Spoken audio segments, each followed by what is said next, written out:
Parlons laïcité, une émission proposée et préparée par RERS. RERS, les réseaux d'échange réciproque de savoir. RERS est un groupe d'éducation populaire. Les citoyens et les citoyennes participants et acteurs actifs sont sans distinction d'âge, de conviction politique ou religieuse, ni d'origine culturelle ou sociale. L'objectif est de participer concrètement à la vie de la République, même modestement, dans notre ville et dans notre région. C'est pourquoi chaque mois, nous nous retrouvons pour échanger autour d'un thème qui devrait nous permettre de cultiver et de développer notre liberté de conscience. Bonjour à tous, bienvenue pour cette nouvelle saison de notre émission favorite, Parlons laïcité. Et encore une fois, merci à la MJC Simone Signoret de nous accueillir dans ses locaux. Cette année, vous allez voir, il y a quelques petites modifications dans notre émission. Exceptionnellement, aujourd'hui, nous sommes le 7 septembre et nous faisons l'émission de 19h à 21h. Mais je vous rassure, les autres émissions reprendront nos horaires habituels, 17h, 19h. C'est l'émission de rentrée, quelques petites exceptions. Cette année, on va pouvoir faire des émissions qui auront lieu ici, à cette MJC Simone Signoret à Ivry-Courcouronnes. Et nous reviendrons aussi dans nos locaux habituels, toujours dans le réseau d'échange réciproque de savoir, à Ivry-Courcouronnes, mais ce côté pyramide de ce coup-ci. Et puis quelques nouveautés aussi, puisque nous avons un animateur qui s'appelle Alain. Bonjour Alain. Bonjour Jérémy. Voilà, Alain va pouvoir, à chaque fois pendant la première heure, interviewer l'invité. Et je vais du coup pas présenter l'invité, puisque je laisserai Alain le soin de le faire avec notre invité surprise. Mais le thème quand même, c'est laïcité et astronomie ce soir. Comme d'habitude, vous aurez la première heure de présentation du sujet, deuxième heure, questions-réponses du public, comme à l'accoutumée. Et on n'oublie pas notre Jean Cry, notre caricaturiste, qui est là présent sur scène et qui va faire des dessins pendant toute l'émission. Et tous les quelques temps, on va pouvoir le voir pour voir où il en est et comment ça avance. Est-ce que tout le monde est prêt ? On y va pour cette nouvelle année ? Alors, c'est parti ! Parlons laïcité. Bonjour à toutes et tous. Donc, une nouvelle série d'émissions qui va démarrer aujourd'hui. Et je voudrais vous présenter notre invité, Tristan Decker, donc, qui est chargé de médiation scientifique et culturelle en astronomie, planétariste au Musée de l'Air et de l'Espace, aéroport de Paris, le Bourget. Tristan, bonjour. Bonjour Alain. Alors, un petit mot sur moi pour commencer. Alors, je suis géologue, planétologue et exobiologiste de formation. J'ai étudié les cailloux sur Terre, puis sur Mars. Et l'exobiologie, c'est la science qui étudie l'origine de la vie sur Terre, son évolution et sa détectabilité ailleurs dans l'univers. Je suis actuellement planétariste, je pilote et j'anime un planétarium optomécanique et médiateur scientifique et culturel en astronomie au Musée de l'Air et de l'Espace au Bourget. En parallèle, je donne des cours de sciences à domicile, je m'inscris finalement dans la continuité des passeurs de savoir, notamment en astronomie. Dis-moi, où en est l'état des sciences aujourd'hui en termes d'astronomie ? Alors, on a fait pas mal de découvertes, mais il reste surtout beaucoup de questions pour l'avenir.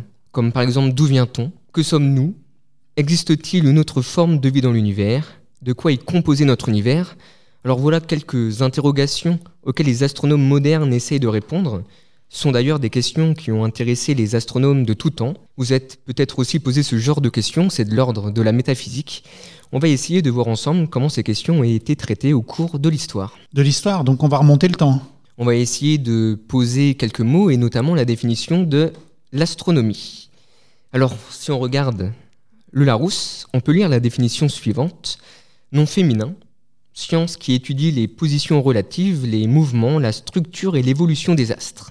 L'astronomie englobe donc plusieurs domaines scientifiques. Par exemple, la géologie.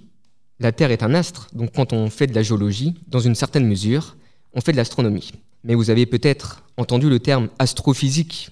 Alors c'est quoi la différence entre un astronome et un astrophysicien ? Un astrophysicien s'intéresse à la physique des astres. L'astrophysique est une branche de l'astronomie. Lors de mes travaux de recherche, j'étais plutôt entouré d'astrochimistes. On trouve donc une multitude de spécialités.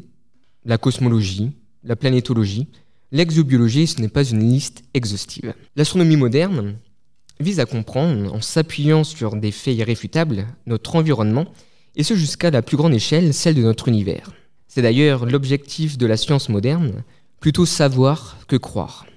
C'est une vision héritée de quelques décennies d'un enseignement basé sur les faits, doté d'une rigueur, d'une méthode scientifique. Et pourtant, l'astronomie est peut-être la science qui est la plus imprégnée des différentes mythologies et religions. Je vous propose donc de retracer quelques éléments de l'histoire d'une des plus vieilles sciences du monde et de questionner son rapport aux croyances, avec en question sous-jacente, la science est-elle opposée aux religions? Peut-on faire cohabiter science et religion? La science ne serait-elle pas une mythologie moderne? Alors depuis la nuit des temps, l'être humain a observé le ciel et a essayé d'en comprendre le sens.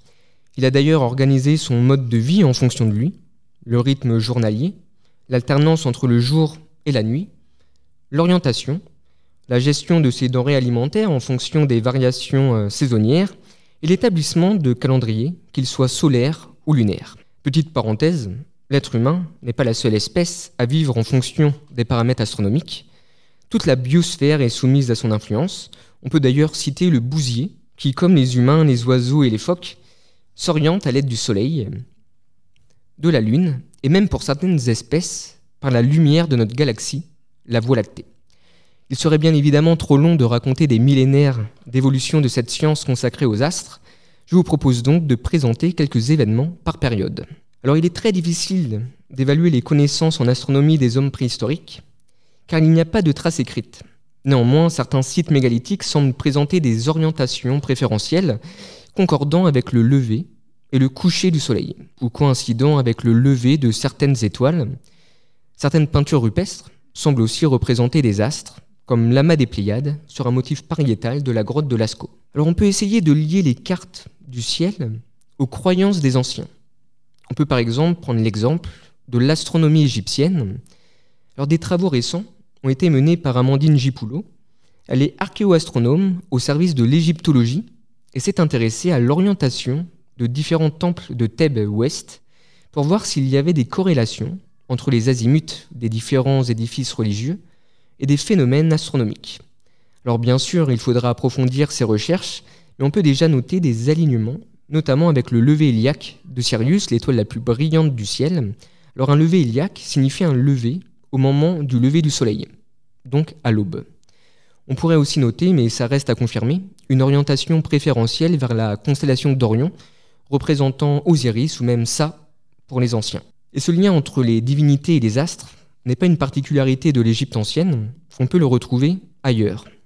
Alors maintenant, changeons de région géographique, direction l'Amérique centrale, on peut s'intéresser à l'astronomie chez les Mayas. Alors peu de données sont disponibles car les colons espagnols ont brûlé une grande partie des archives mayas, mais il reste quelques documents, les codex mayas. Dans celui de Dresde, le mieux conservé, le plus complet, on y trouve des tables astronomiques reportant avec précision les mouvements du Soleil, de la Lune et même de Vénus. Ils étaient capables de prédire les éclipses au jour près. Vénus était d'ailleurs associée à la divinité Kukulkan, et la présence de Vénus dans le ciel la matinée amenait une période propice à la guerre. Dans le Codex de Paris, conservé à la Bibliothèque nationale de France, certains chercheurs pensent même qu'ils avaient dessiné leur constellation zodiacale. Mais c'est controversé, il y a bien des dessins, mais ils sont reliés à aucune étoile. Alors qu'en Chine, par exemple, on a bien des représentations d'astérismes, de constellations. D'ailleurs, là-bas, l'astronomie a un rôle politique, on parle de mandat céleste. Alors maintenant, allons voir ce qui se passe chez les Grecs de l'Antiquité. Alors dans la lignée des pythagoriciens, Platon s'intéresse à la géométrie de la Terre.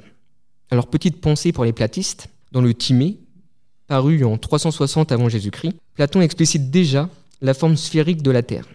Pour lui, c'est une forme parfaite, divine, il défend une astronomie mathématique. Aristote, quant à lui, va s'opposer à Platon et à son monde de l'intelligible par une approche plus sensitive, plus empirique, plus physique.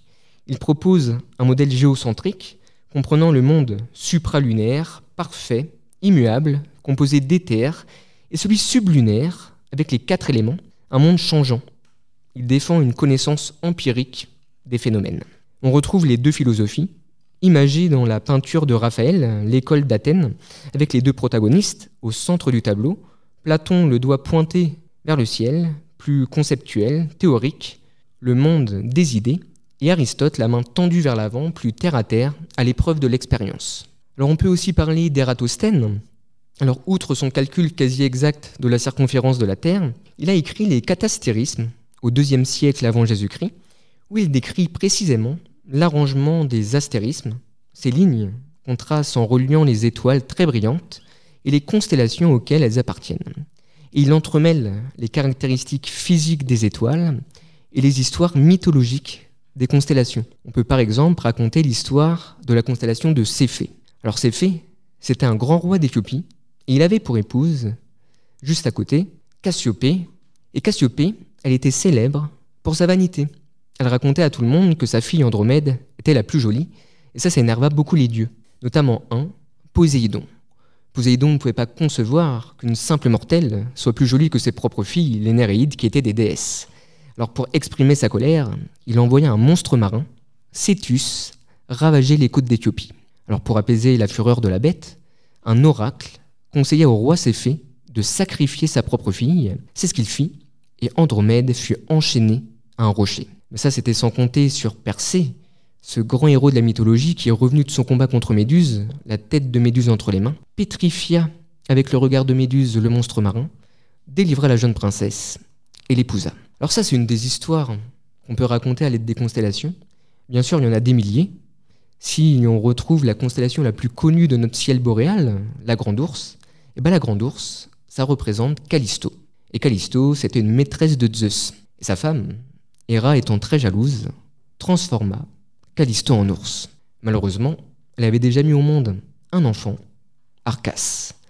Héra étant très vicieuse, elle fit en sorte qu'Arcas devienne chasseur pour qu'un jour, il chasse sa propre mère. Alors Zeus vit le drame arriver, et au dernier moment, il dévia la flèche qui devait être mortelle pour Callisto, transforma à son tour Arcas en ours, les prit tous les deux par la queue, les fit tournoyer autour de sa tête, et les envoya aux cieux. C'est ce qu'on appelle faire une catastérisation, transformer un être en constellation, ou en étoile, ou transférer son âme dans le ciel. Attends, tu peux reprendre là, une quoi?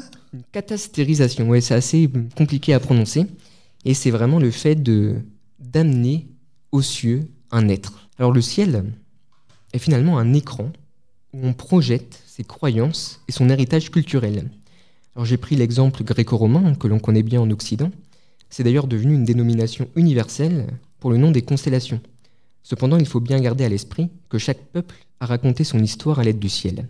Les cartes du ciel sont donc des miroirs qui reflètent les différentes civilisations. Alors tout le savoir astronomique de l'Antiquité est compilé dans l'Almageste de Ptolémée, paru en 150 après Jésus-Christ.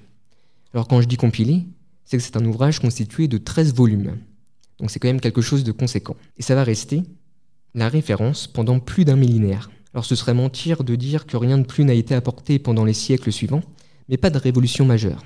On affine juste un peu les modèles pour que ça colle plus finement aux observations. Alors après la chute de l'Empire romain, on va ensuite rentrer dans une autre période de l'histoire, le Moyen-Âge. Alors c'est une période qui a duré à peu près un millénaire.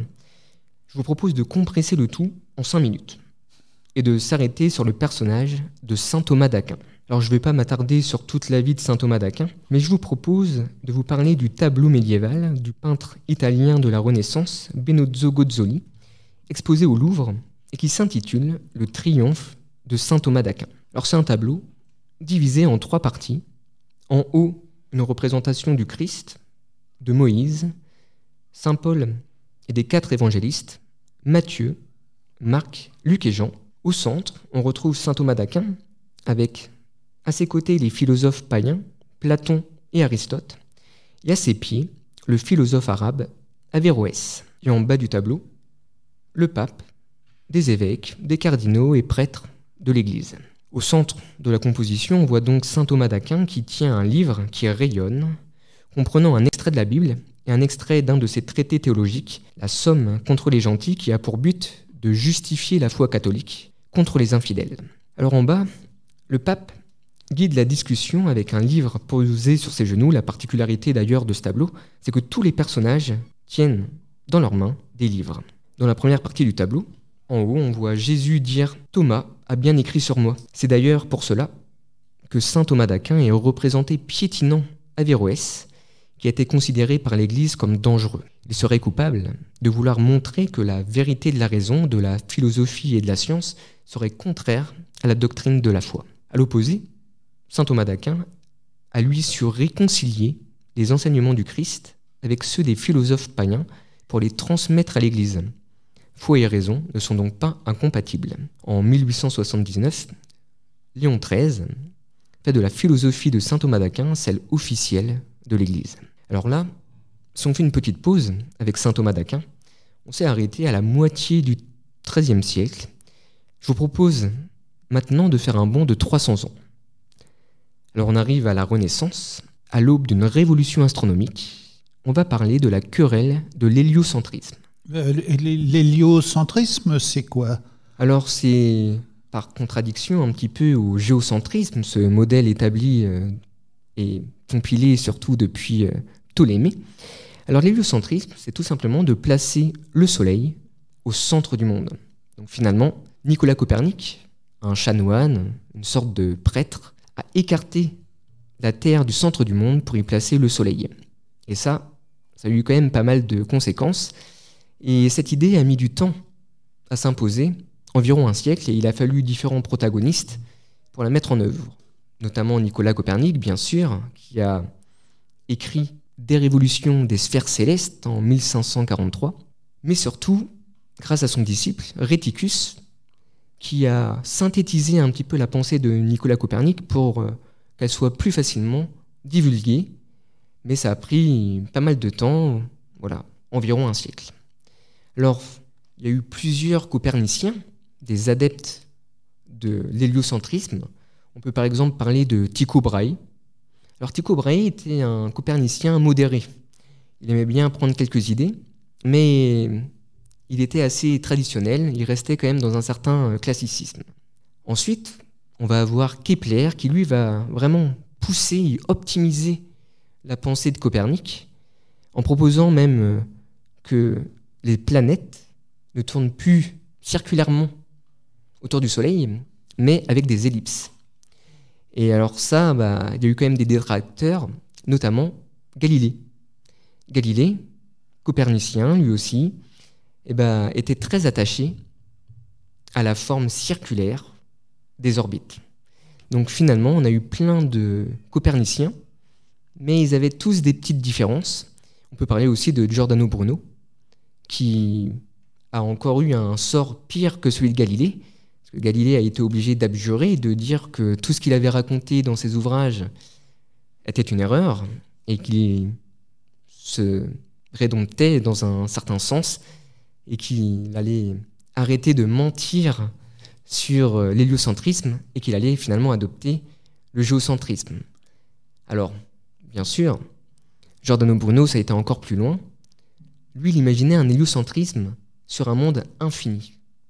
Un monde infini, pour lui, chaque étoile, il y avait des planètes qui pouvaient tourner autour. Finalement, il était un petit peu en avance sur son temps, mais ça lui a valu le bûcher en 1600. Donc finalement, c'est bien de rester un petit peu contemporain parfois. Le combat éternel entre le savoir et le croire. Et oui, et là, on voit qu'avec l'Inquisition, il y a eu certaines conséquences. Alors, plusieurs coperniciens, finalement, qui ont été difficiles à réconcilier. Alors, le lien entre la raison et la foi questionne aussi pendant le siècle des Lumières. Donc là, on fait un petit bond en avant. On peut par exemple prendre l'exemple de Voltaire. Souvent critiqué pour des propos athéistes, mais Voltaire avait bien la foi. Il était déiste. Il croyait en l'existence d'un être suprême, mais il n'était pas pratiquant. Dans un de ses discours, publié en 1773, il déclare « L'astronome, qui voit le cours des astres établi selon les lois de la plus profonde mathématique, doit adorer l'éternel géomètre. Le physicien, qui observe un grain du blé ou le corps d'un animal, doit reconnaître l'éternel artisan. L'homme moral, qui cherche un point d'appui à la vertu, doit admettre un être aussi juste que suprême. Ainsi Dieu est nécessaire au monde dans tous les sens. Et l'on peut dire avec l'auteur de l'épître au griffonneur du plat livre des 3 imposteurs, si Dieu n'existait pas, il faudrait l'inventer. Pour lui, il était nécessaire qu'il y ait une présence divine. Si on avance encore un petit peu dans le temps, qu'on s'approche finalement de l'ère contemporaine, on peut parler aussi de Georges Lemaître. Alors c'était aussi un chanoine comme Nicolas Copernic, mais c'était surtout un grand mathématicien et un grand physicien. Il fait d'ailleurs l'hypothèse que l'univers a eu un commencement, en se basant sur les équations de la relativité d'Einstein. D'ailleurs, Hubble, quelques années après, lui donnera raison en observant que les galaxies s'éloignent les unes des autres. Donc forcément, si les galaxies s'éloignent les unes des autres, c'est qu'en remontant dans le temps, elles devaient être confondues en un seul point. On parle alors de l'atome primitif. Alors là, je prends un exemple d'un religieux, mais je pourrais aussi prendre un exemple d'un athée, comme par exemple Stephen Hawking, un grand cosmologiste qui a d'ailleurs dévoilé à plusieurs reprises son athéisme. Dans son livre « Y a-t-il un grand architecte ?», publié en 2010, pour lui la réponse n'a aucun doute, et c'est non. Alors aujourd'hui, les religions, telles qu'elles ont évolué, ne contestent généralement pas les différentes théories cosmologiques, que ce soit celle du Big Bang, de l'univers en expansion et bien d'autres. En revanche, les représentants des grandes religions et de certaines spiritualités considèrent généralement, d'un point de vue symbolique, qu'il existe une cause première à l'origine de la vie, qu'elle nomme Dieu ou par un autre nom. Il reste néanmoins certains mouvements religieux qui persistent à nier les théories scientifiques sur l'univers, affirmant s'en tenir à une lecture littérale des textes sacrés concernant les descriptions cosmologiques. C'est ce qu'on appelle le créationnisme. Alors pour finir sur une note un peu plus légère, on peut voir aussi une certaine proximité entre la science et la science-fiction. Avec l'accord de l'Union astronomique internationale, des noms ont été proposés pour les astres dérivés de certaines sagas à succès. La sonde New Horizons a exploré le système de Pluton en 2015 et on voit attribuer à Charon, le plus gros satellite naturel de Pluton, le cratère Skywalker, Vador ou Organa, le nom d'adoption de Leia dans Star Wars, mais aussi des noms de cratères ou de monts empruntés à la série Star Trek. Alors imaginons, dans quelques siècles, des archéologues du futur qui retrouveraient nos écrits contemporains. Ne pourraient-ils pas penser à des mythologies modernes ? Alors je vous propose maintenant un petit exercice. Prenez quelques instants et à l'aide de vos connaissances, racontez-moi l'histoire de l'univers. Alors ça pourrait donner quelque chose comme ça. Tout a commencé il y a fort longtemps, il y a environ 13,7 milliards d'années. Dans cet univers, le système solaire s'est créé il y a à peu près 5 milliards d'années. D'abord notre étoile, le Soleil, puis avec les résidus qui tournaient autour, les planètes, dont la Terre. Il y a 3,5 milliards d'années, le vivant a émergé dans les océans terrestres, d'abord sous la forme de bactéries, puis ces micro-organismes ont évolué vers des formes plus complexes, puis par un jeu d'évolution successive vers d'autres espèces qui ont petit à petit colonisé les continents. Alors on arrive à l'époque des dinosaures, il y a 200 millions d'années. Des espèces survivent, d'autres s'éteignent au cours du temps. Les dinosaures s'éteignent, ce qui permet le développement entre autres des mammifères, des primates et des hommes, il y a environ 3 millions d'années. Alors là, je vous présente une succession de faits scientifiques qui font consensus dans la communauté. Alors on peut bien sûr pinailler sur les dates, mais ça reste une histoire où il y a encore de nombreuses zones d'ombre. Finalement, ça ressemble un peu à un mythe moderne. Alors maintenant, un peu d'imagination. Et à l'image du livre Ismaël de Daniel Keane, imaginons qu'on demande de raconter la même histoire à une méduse. Alors je vous avais prévenu, il faut vraiment un minimum d'imagination. Alors la méduse s'élance et dit « Alors l'univers est né il y a longtemps, très longtemps, environ 13 milliards d'années, puis notre système solaire, notre étoile, le Soleil et les planètes, il y a 5 milliards d'années. La vie est apparue sur notre planète 1 milliard d'années plus tard. Pendant des millions d'années, la vie n'a existé que sous la forme de micro-organismes flottant dans une soupe primordiale. Et petit à petit, des formes plus élaborées sont apparues, des algues, des polypes. Et avec un certain orgueil, elle conclut par « Et finalement, la méduse est apparue ». Et ben voilà l'erreur qu'il ne faut pas faire. La première histoire que je vous ai contée est anthropocentrée. Elle devrait finir par « Et on arrive à toute la biosphère actuelle ». Et encore, dans ce cas-là, elle est géocentrée. D'autres systèmes planétaires se sont développés avant le nôtre, pendant et se développeront après, avec peut-être d'autres exemples de vie. Il faut essayer d'adopter une plus grande ouverture d'esprit et ne pas se limiter à ce que l'on connaît.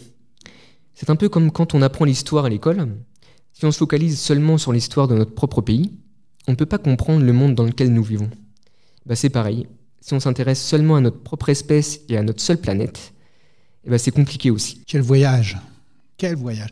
Dis-moi, j'ai ouï dire que notre univers était tellement bien fait que si on changeait dans un certain nombre de constantes et une petite fraction à la 3e, 4e, 10e décimale, il ne pouvait pas exister.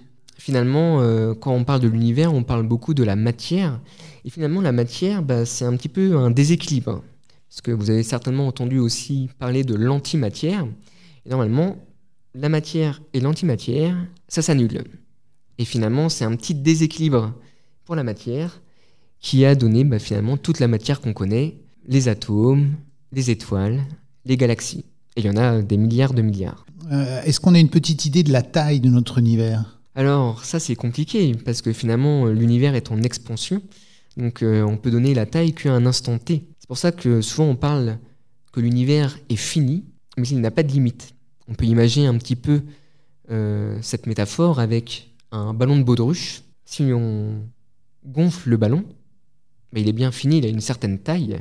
Mais si on fait que de souffler à l'intérieur, il va faire que de grossir. Finalement, notre univers, c'est un petit peu le même principe. Donc c'est là où dans notre ballon de baudruche, c'est là où les galaxies s'écartent. Et oui, voilà, les galaxies s'éloignent bien les unes des autres. Là encore, selon mes maigres connaissances, la Terre est dans le système solaire est dans la galaxie, qui elle-même est dans des amas de galaxies, qui elles-mêmes sont dans des Raconte-nous un peu comment ça peut marcher, ça. On a une petite idée de la structure même du tissu de l'univers ? Alors oui, finalement l'univers est vaste. Souvent, on parle de notre planète, puis de la banlieue proche, comme par exemple la planète Mars ou alors notre autre voisine, Vénus. Et on agrandit un petit peu l'échelle, celle du système solaire, finalement la zone qu'on commence à explorer avec les sondes spatiales. Et ensuite, on rentre un peu dans le monde de l'astrophysique. On va essayer d'explorer encore plus loin, mais seulement avec la lumière qu'on recueille de ces différentes étoiles. Et forcément, comme vous l'avez bien dit, notre système solaire, il est bien dans une galaxie qu'on appelle la Voie lactée. Et cette galaxie est dans ce qu'on appelle un amas local, des super amas. Et plus on grandit d'échelle, plus on voit finalement la structure de notre univers. Et alors, forcément, des planètes, on en a découvert d'autres. La première exoplanète, une planète qui tourne autour d'autres soleils et d'autres étoiles que la nôtre, elle a été découverte en 1995. Ça a d'ailleurs valu le prix Nobel à Michel Mayor et Didier Queloz en 2019, le prix Nobel de physique. Et donc maintenant, on en est à peu près à 5500 exoplanètes découvertes. Il y en a 10 000 qui sont en train d'être analysées, qui sont certainement des exoplanètes. Et maintenant, avec notre technologie actuelle, on va réussir à chaque fois à en détecter plus d'une centaine. Il y a de nouveaux télescopes qui ont été envoyés dans l'espace et on voit de mieux en mieux ce qui se passe d'une façon très lointaine. Et oui, on a le télescope James Webb qui a été lancé récemment, qui est un peu complémentaire avec le télescope spatial Hubble. Souvent on dit que c'est le successeur, mais c'est plutôt un complément, parce que lui il va pouvoir observer dans d'autres longueurs d'onde que le visible, il va pouvoir regarder dans l'infrarouge. Et ça nous donne certaines indications et ça nous permet surtout de percer toutes ces petites poussières interplanétaires et d'aller voir au-delà. Donc ça nous permet d'aller voir d'autres galaxies et peut-être d'affiner et de repousser l'âge de notre propre univers qui est à peu près estimé pour le moment à 13,7 milliards d'années. 13,7 milliards d'années. Et nous qui péniblement arrivons vers les 100 ans. Et oui, c'est vrai, c'est pas du tout la même échelle. Oui, finalement, quand on fait de l'astronomie, on prend un petit peu de recul et ça permet de relativiser un petit peu les tracas du quotidien. Rappelle-nous, on parle en années-lumière, c'est devenu un terme très courant. Ça représente quoi une année-lumière ? Alors justement, une année-lumière, ça va être le temps que la lumière met pour faire justement toute la distance. Donc ce sont en fait des jeux un petit peu d'unité. Il faut imaginer que le kilomètre, qui est un peu notre unité de base, si on doit s'en servir pour les distances qui sont astronomiques, qui nous séparent des différents astres, c'est pas forcément très pratique. Donc souvent on utilise d'autres unités, l'année-lumière, ça peut être aussi l'unité astronomique à l'échelle du système solaire et même des échelles plus grandes, comme par exemple le parsec. L'unité astronomique, c'est la distance entre la Terre et le Soleil, c'est ça ? C'est bien ça. Et le parsec, ça correspond à combien d'années-lumière ? Et ça va être à peu près un peu plus de 3 années-lumière. Quelle est l'étoile la plus proche ? Alors l'étoile la plus proche, ça va être Proxima du Centaure. Alors elle est environ à 4 années-lumière. Donc il faut imaginer que si on allait à la vitesse de la lumière, ce qui est impossible pour nous avec notre technologie actuelle, on mettrait finalement à peu près 4 ans pour y aller. Alors il y a des planètes qui tournent autour de Proxima du Centaure. Elles ne sont pas très intéressantes, pas très accueillantes pour le vivant. Donc si on voulait y aller avec nos moyens technologiques actuels, comme par exemple des avions supersoniques, on mettrait à peu près 4 millions d'années pour y aller. Donc c'est pas pour tout de suite. C'est pas pour tout de suite. Et comment on appelle ça, la congélation des gens, là, non, ça marche pas encore. Alors la cryogénie, c'est pas encore au point. La cryogénie, c'est pas encore au point. Combien dans une galaxie on peut considérer qu'il y a de soleil ? Est-ce que notre galaxie déjà est une grosse galaxie ? Alors notre galaxie, finalement, c'est plutôt une petite galaxie. Il y a à peu près 100 milliards d'étoiles. Alors je vous rassure, j'ai pas été les compter. Ça donne un ordre d'idée. La galaxie, par exemple, d'Andromède, elle fait déjà le double de notre galaxie. Et il y en a certainement des beaucoup plus grosses. Andromède, c'est celle vers laquelle on va se précipiter pour fusionner avec, c'est ça, dans quelques millions d'années ? C'est exactement ça, et c'est d'ailleurs la galaxie qu'on peut observer à l'œil nu dans notre hémisphère. Alors il faut un très bon ciel, pas toujours propice dans la région parisienne. Oui, c'est ça, il faut éviter d'avoir des lumières la nuit. C'est une grande campagne en ce moment, ça. Il y a déjà des améliorations quand on regarde les cartes du ciel de la pollution lumineuse. On voit que la période post-Covid améliore un petit peu les différentes cartes. Alors, on ne le fait pas forcément pour les bonnes raisons, on le fait surtout pour des raisons économiques, parce que ça permet d'économiser un petit peu d'électricité.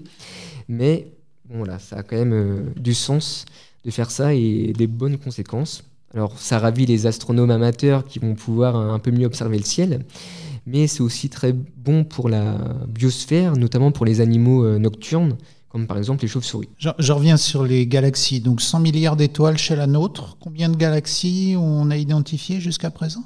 Et pareil, c'est à peu près des nombres astronomiques, des centaines de milliards de galaxies. Donc finalement, là, on arrive pas vers une infinité, on reste vers quelque chose de fini, mais c'est quand même des nombres astronomiques. Dis-moi, quand j'ai préparé un peu cette émission, là, j'ai posé des questions aux gens autour de moi. Laïcité, astronomie, ils disaient laïcité, astrologie. Et oui, parce que souvent on confond l'astronomie et l'astrologie. Forcément, il y a une racine commune. Donc l'astrologie, ça va être un peu de croire en un certain déterminisme en fonction de la position des astres. Ça revient d'ailleurs pas mal à la mode en ce moment. D'ailleurs, vous avez certainement un signe zodiacal. Ce signe, c'est tout simplement qu'au moment de votre naissance, le Soleil était dans une constellation du zodiaque. Voilà, il y a quand même un lien avec le ciel. Et c'est d'ailleurs un problème qui a opposé souvent les scientifiques, astronomes, souvent aussi astrologues, avec les religieux, tout simplement parce que c'est pas forcément les nouveautés scientifiques qui posaient problème. Ça, les autorités religieuses étaient prêtes à entendre, mais parfois, les astronomes étaient aussi astrologues et ils voulaient remplacer un petit peu les divinités mises en place par justement un certain fatalisme dû aux astres. Moi, ça m'affole, ces chiffres, 100 000 milliards de galaxies, etc. Où est la vie dans cette histoire ? La vie, dans cette histoire, pour le moment, le seul exemple qu'on connaît, il est sur Terre. Donc c'est pour ça qu'il faut y faire attention. Bien sûr, on essaye de chercher le vivant ailleurs, mais pour le moment, on explore, comme je disais tout à l'heure, un peu la banlieue proche. Donc on y va vraiment en tatillon. On cherche notamment la vie sur Mars. Alors pourquoi Mars ? Tout simplement parce que c'est assez facile d'accès. On peut à peu près envoyer des sondes spatiales tous les 2 ans. Et on sait que sur Mars, dans le passé, il y avait les ingrédients qu'on pense nécessaires à l'émergence du vivant, comme de l'énergie, de l'eau liquide et la présence de matière organique. Et on sait que ces ingrédients ont été réunis dans certaines régions martiennes, au même endroit, et au même moment, et au moment où sur Terre, la vie serait apparue. Donc finalement, pourquoi pas sur Mars? Alors forcément, quand on cherche la vie sur Mars, on ne s'attend pas à trouver des petits hommes verts, on cherche une forme de vie beaucoup plus simple, comme par exemple des formes bactériennes. Mais finalement, essayer de trouver des organismes microscopiques sur une planète qui a quelques dizaines de millions de kilomètres, et tout ça avec des robots qu'on commande à distance, eh ben, c'est pas chose aisée. Alors, ça évolue, notre technologie aussi. On aurait dû envoyer un robot européen. Il devait être envoyé par nos amis russes. Vu le climat actuel, c'est un petit peu compliqué. Mais ce robot aurait été capable de creuser jusqu'à 2 mètres de profondeur, alors par rapport à ce qu'on fait actuellement, c'est à peu près 6 cm de profondeur. Et plus on creuse profondément dans le sol martien, plus on va avoir accès à des roches fraîches qui vont pas être altérées par tous les processus de surface. Donc du coup, ça peut être intéressant, peut-être, pour préserver des traces fossiles d'une vie très ancienne. Et quand je dis très ancienne, c'est environ entre 3,5 et 4 milliards d'années. Après, on pense qu'on n'a pas de forme très développée, pas de forme vraiment fossilisée, comme ce qu'on pourrait avoir sur Terre, des ammonites, etc. Parce que les conditions se sont très vite dégradées sur Mars et on n'a pas pu avoir une évolution vers une complexité de la vie martienne, si jamais elle a existé. Là encore, j'ai entendu dire qu'il y avait de l'eau partout dans l'univers. Et oui, finalement, l'eau, c'est pas quelque chose qu'on a que sur la Terre. On retrouve de l'eau un peu partout. D'ailleurs, si on explore le système solaire, sur Mars, il y a de l'eau, toujours actuellement, mais plutôt à l'état de glace et de vapeur d'eau. Les conditions ne sont plus réunies pour qu'on ait de l'eau liquide, ou alors vraiment dans de très rares épisodes, mais on va plutôt parler de sel mouillé que de vraiment de l'eau liquide. Par contre, dans le passé, on sait qu'il y avait de l'eau liquide en abondance sur cette planète, mais il y a toujours de l'eau liquide en abondance sur d'autres corps du système solaire, notamment les satellites glacés de Jupiter, les satellites galiléens, qui portent bien leur nom. Ils ont été découverts par Galilée en 1610 avec l'observation à la lunette astronomique, et sur des corps comme Ganymède, Callisto, Europe, on va avoir sous la croûte glacée des océans d'eau liquide. Et dans le cas d'Europe, c'est très intéressant, car cet océan n'est pas bloqué entre différentes couches de glace, il va être directement en contact, certainement avec des matériaux un peu silicatés, comme ce qu'on arrive à trouver dans les fonds abyssaux terrestres, où on sait que des extrémophiles ont réussi à coloniser ces différents environnements. Donc, s'il y a du vivant dans ces zones sur Terre, pourquoi pas dans ces environnements lointains, que ce soit pour Jupiter, ou d'ailleurs même autour de Saturne, parce qu'on pourrait très bien parler du satellite Titan, ou alors même d'Encelade, où on va avoir vraiment des geysers, où on expulse justement de l'eau liquide. Les fameux, au fond de la mer, les fameux fumeurs noirs, c'est ça? C'est exactement ça.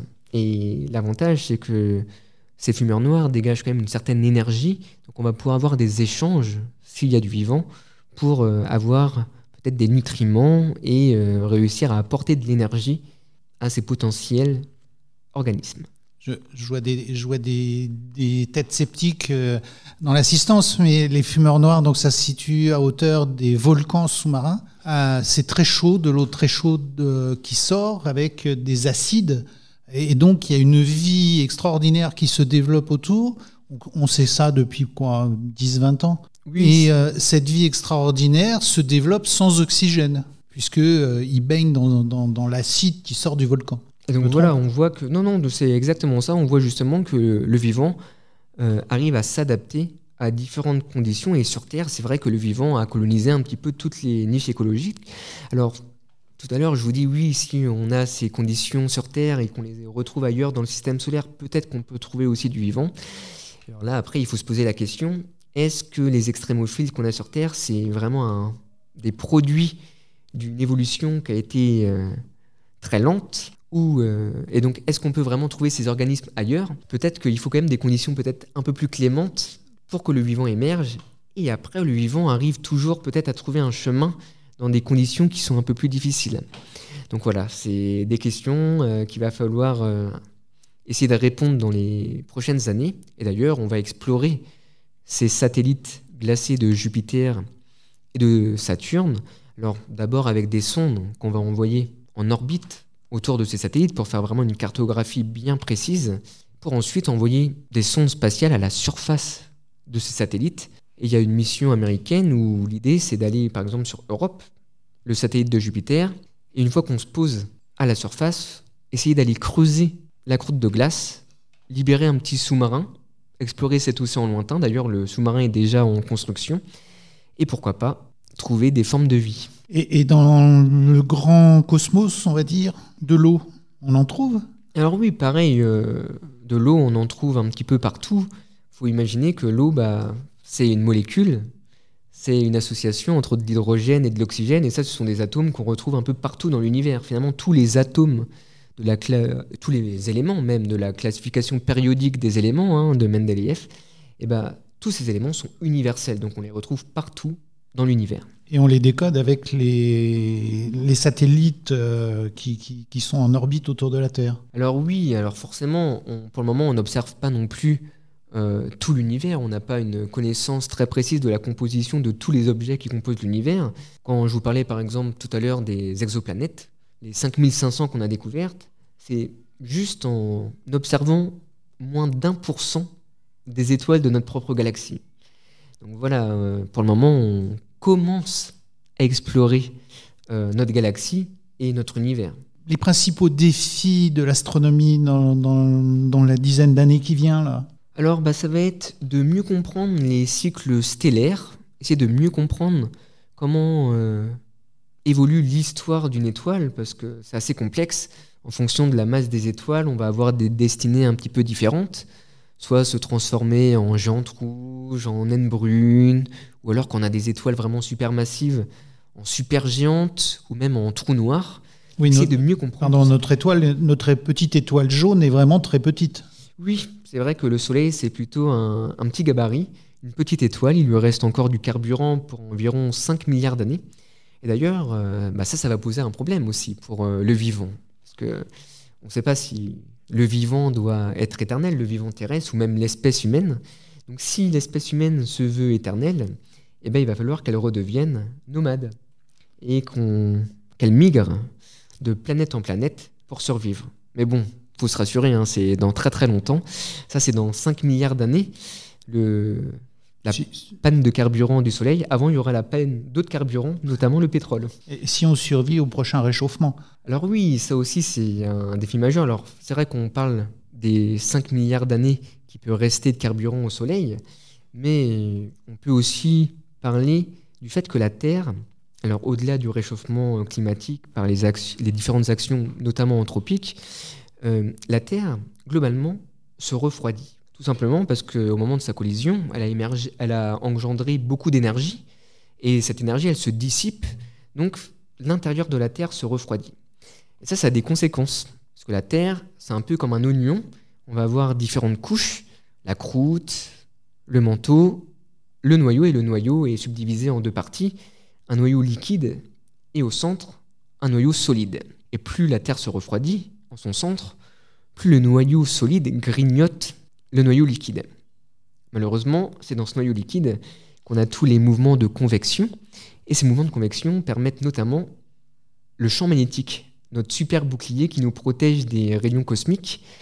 Donc voilà, on peut estimer déjà que dans environ 2 milliards d'années, on n'aura plus de champ magnétique, et si on n'a plus de champ magnétique, ça va être très compliqué pour toute la vie à la surface de la Terre, donc à moins de construire de gros bunkers, il va falloir déjà commencer à envisager d'autres solutions.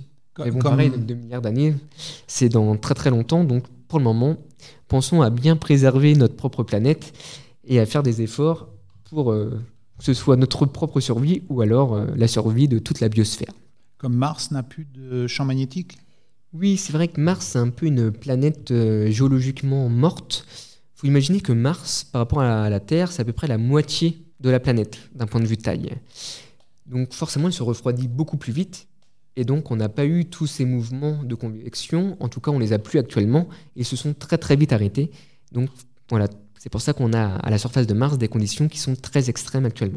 Contrairement à Vénus, qui est de la même taille que la Terre.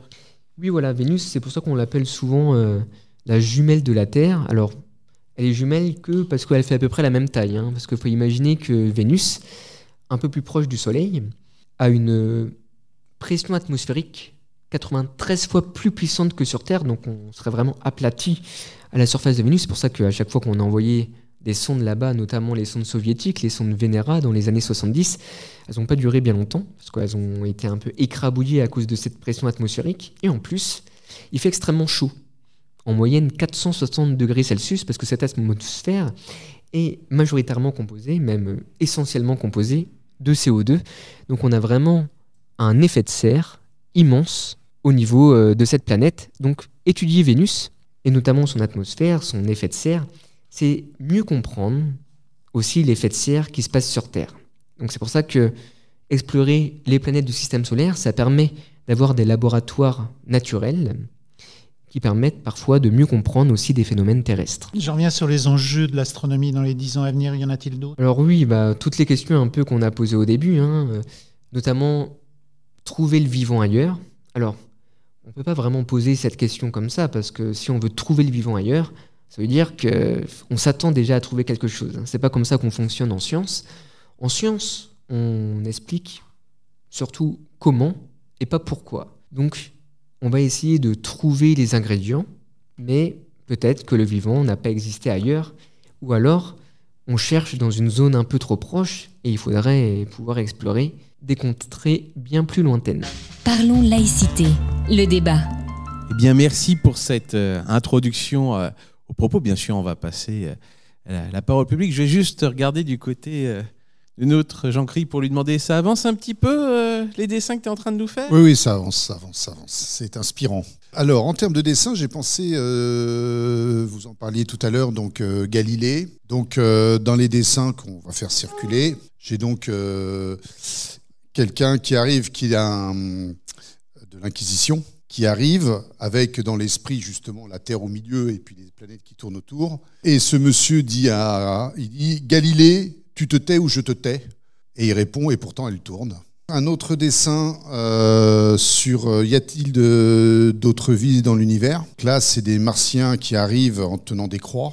En face, il y a un Indien et il dit, donc les Martiens disent dans leur langue, repentez-vous, pauvres terriens. Et puis l'Indien qui est là, il dit, ça me rappelle quelque chose. Et puis le dernier, c'est quelqu'un qui regarde à travers une lunette, une longue vue, et donc il voit dans les nuages une représentation de Dieu. Et donc il dit « Star is born » et il répond « Tu peux m'appeler Dieu ». Voilà où j'en suis pour l'instant. Eh ben merci Jean-Cri, puis on reviendra vers toi un peu plus tard. Alors, on avait des demandes de parole dans le public, donc on va commencer à passer le micro. Juste à la suite de ce que vous nous disiez sur, en faisant le lien avec l'infinité de la taille de l'univers, le calcul de probabilité, la probabilité, c'est qu'il y a une infinité de formes de vie dans l'univers. Comme on ne peut pas observer très loin, on ne peut pas s'en rendre compte, mais j'imagine que pour chercher des crédits, quand on est exobiologiste, c'est un argument important. Alors oui, bien sûr, on retrouve l'argument un peu statistique. On a notamment l'équation de Drake, qui prend en fait différents facteurs et qui calcule plusieurs probabilités. La probabilité de trouver des planètes autour d'autres étoiles, que les ingrédients soient réunis, etc., etc., etc. Et c'est vrai que quand on regarde toutes ces probabilités, il y a une chance que le vivant se soit développé ailleurs. C'est pas forcément une probabilité qui est gigantesque, mais elle n'est pas nulle. Donc voilà, ça permet de guider un petit peu ces différentes recherches. Alors, une question pourrait se poser, c'est finalement laïcité et astronomie. Ouais, on est parti dans les étoiles, mais est-ce qu'on est en lien vraiment avec la laïcité et cette liberté de conscience ? Alors, je ne sais pas, Tristan, si tu connais un petit peu Giordano Bruno, et si tu pourrais nous en parler, parce que je trouve que c'est assez éclairant son exemple en termes de laïcité. Alors oui, c'est vrai que Giordano Bruno, c'était un très bon exemple, notamment parce que, comme on a pu le dire tout à l'heure, il a un petit peu mal fini, mais il n'a pas forcément été condamné au bûcher à cause de ses travaux scientifiques, mais notamment parce que c'était un peu un blasphémateur. Donc il avait plutôt tendance à critiquer tout ce qui venait de l'ordre divin. Et en plus, Giordano Bruno, c'est vraiment un des meilleurs exemples de ce qu'on peut attendre actuellement en astronomie, parce qu'il avait vraiment une position sur une infinité de mondes, et ça colle presque finalement à ce qu'on observe aujourd'hui, donc il avait quand même une très bonne intuition. Et alors forcément, quand on questionne le lien entre la laïcité et l'astronomie, moi j'en ai aussi un petit peu parlé aux alentours, et forcément on m'a dit mais c'est quoi le rapport? Et souvent on m'a justement dit ah oui, l'astronomie et la religion. Donc forcément c'est des noms voilà, qui circulent un petit peu. Souvent quand on pense laïcité, parfois on pense aussi religion. Et justement ce qui est beau avec l'astronomie, c'est que c'est une science qui s'est développée avec un petit peu toutes les religions différentes. Et donc finalement, c'est un peu ce que prône aussi la laïcité, c'est l'expression libre à chacun de pratiquer ses différentes croyances. Et finalement, l'astronomie, elle s'est un petit peu développée en parallèle de toute l'histoire du monde et des différentes croyances qui ont existé au fur et à mesure du temps. Par rapport à ça, pareil, en cours de route, j'ai pensé à l'origine de l'univers dont vous nous avez parlé. Il y a 13 milliards 700 millions d'années, qui dit origine, comme ça, pour quelqu'un qui réfléchit juste au niveau du matériel et pas de la physique. Une origine, il y a quelque chose qui arrive, qui ne vient pas de rien. S'il n'y a rien, il n'y a rien. Donc, par rapport aux croyances et au savoir, donc le physicien va dire, d'après ce que j'en sais, on ne sait pas. Il y a quelque chose, une singularité. On ne sait pas ce qui s'est passé. On a besoin d'affiner la théorie. Et puis, le métaphysicien, religieux ou pas, va dire il y a eu une transcendance, une expression alors divine ou autre. Plus facile, c'est de parler d'un Dieu, mais ça peut être n'importe quoi d'autre, qui a permis l'émergence de quelque chose à partir de rien. Mais je pense que si on fait ça, on intègre quelque chose dans la science qui n'est pas de la science. Donc on a le droit de le faire, mais il faut savoir ce qu'on fait. Et les religieux qui vont nous dire oui, mais tout a été créé par un être transcendant, pour schématiser puis pour blesser personne, interprètent un fait métaphysique et pas un fait physique. Et donc moi, ce que j'ai envie qu'on pointe vraiment, c'est qu'on a le droit de dire « je ne sais pas ». On a le droit de dire, nous, en tant que personne, je ne suis pas physicien, en tant que personne, je ne sais pas, je demande à des chercheurs qui peuvent, et puis qui vont me dire, y a un moment où on ne sait pas non plus. Alors, libre à vous d'aller trouver une explication qui va vous satisfaire, qui va vous faire du bien, ou qui va vous faire peur, mais c'est votre liberté. Donc, pour moi, c'est le lien avec ce qu'on appelle laïcité, liberté de conscience. On a absolument le droit d'interpréter la science comme on veut, sauf que la science, c'est la science, et elle ne va pas se permettre de dire ça, c'est une erreur ou pas. Elle va dire je ne sais pas. Et c'est là la différence. Et c'est ça où on a besoin, nous, d'être rassurés quand on est en prise avec des personnes qui vont dire ah oui, mais la Terre est plate, oui, la Terre est cylindrique, oui, c'est un cube, oui, c'est etc. Vous parliez d'Aristote aussi, donc Aristote a dit je vais être poli, plein de bêtises, mais il avait le droit de les dire, puisque ça permet après à d'autres de dire, regardez, si on observe, etc. Donc je vais m'arrêter de dire, moi j'adore entendre parler de science, parce que déjà ça nous fait remarquer qu'on ne sait pas tout, et puis surtout ça nous fait remarquer qu'il y a une méthode pour savoir. Et c'est cette méthode-là qui est importante de connaître un peu, plutôt plus que pas assez, parce que c'est fondé sur l'observation. Et on peut observer, mesurer, et puis en tirer les conséquences. Mais on peut tirer les conséquences, n'importe lesquelles, si on n'est pas scientifique. Mais si on est scientifique, on ne peut pas tirer n'importe quelle. Alors oui, c'est vrai que la science, finalement, c'est un état de l'art à un instant donné. Donc forcément, on sait qu'on ne sait pas tout, bien sûr, mais c'est pas pour ça qu'il faut arrêter de chercher. Et c'est ce qu'on fait en science. Alors, on sait qu'on ne se trompe pas sur tout, parce que si on se trompait sur tout, je pense que vous n'utiliserez pas de téléphone intelligent, vous n'utiliserez pas les GPS, etc. Il y a des choses qu'on a compris, qu'on commence à maîtriser, et forcément, l'objectif de la science, c'est de s'approcher le plus possible de la vérité. Et après, il faut aussi avoir la modestie de dire que peut-être cette vérité absolue, on ne l'atteindra pas. Ou pas tout de suite, il faudra peut-être attendre vraiment des technologies bien plus puissantes et nous laisser le temps. Hein. Finalement, on est une espèce très jeune pour essayer d'améliorer un petit peu notre vision et voilà, ce qu'on pense être la vérité. Des choses, il y a vraiment des faits scientifiques qui sont irréfutables et d'autres qu'on peut encore améliorer. Et c'est ça aussi le dilemme en science, c'est qu'il y a d'un côté les faits scientifiques avérés et d'un autre côté la recherche scientifique qui propose des hypothèses. Et parmi ces hypothèses, il y en a des fausses.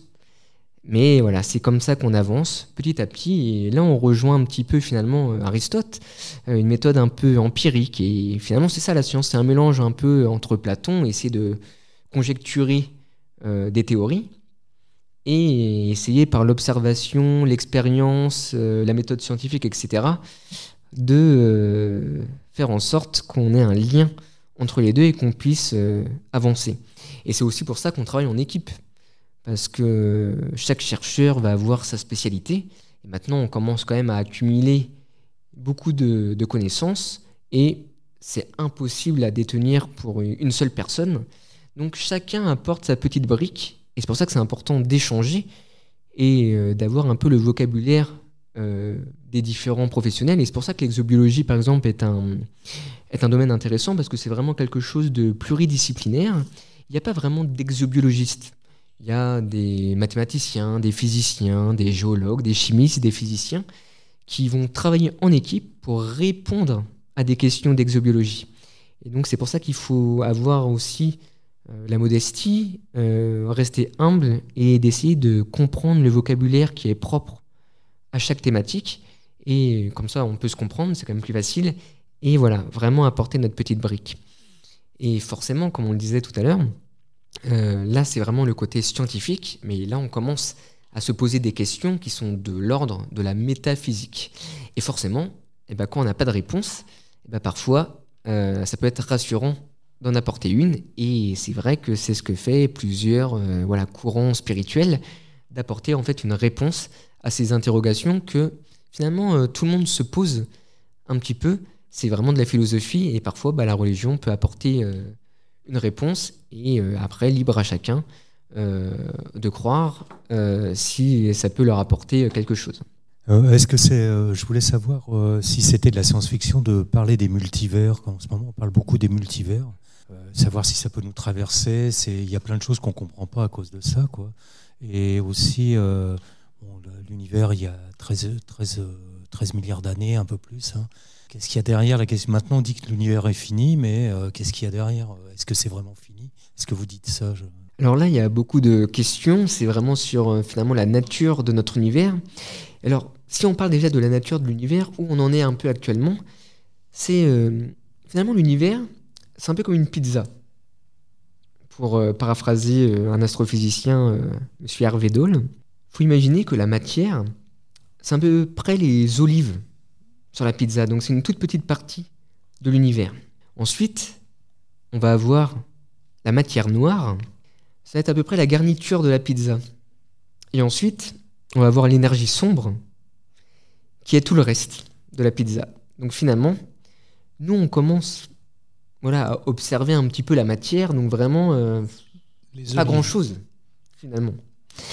Donc voilà, là, on en est un petit peu dans ces questionnements vraiment sur essayer de comprendre ce qu'est cette matière noire, la caractériser, mieux comprendre l'énergie sombre, et ça, finalement, c'est la grande majorité de l'univers, et on n'en sait rien.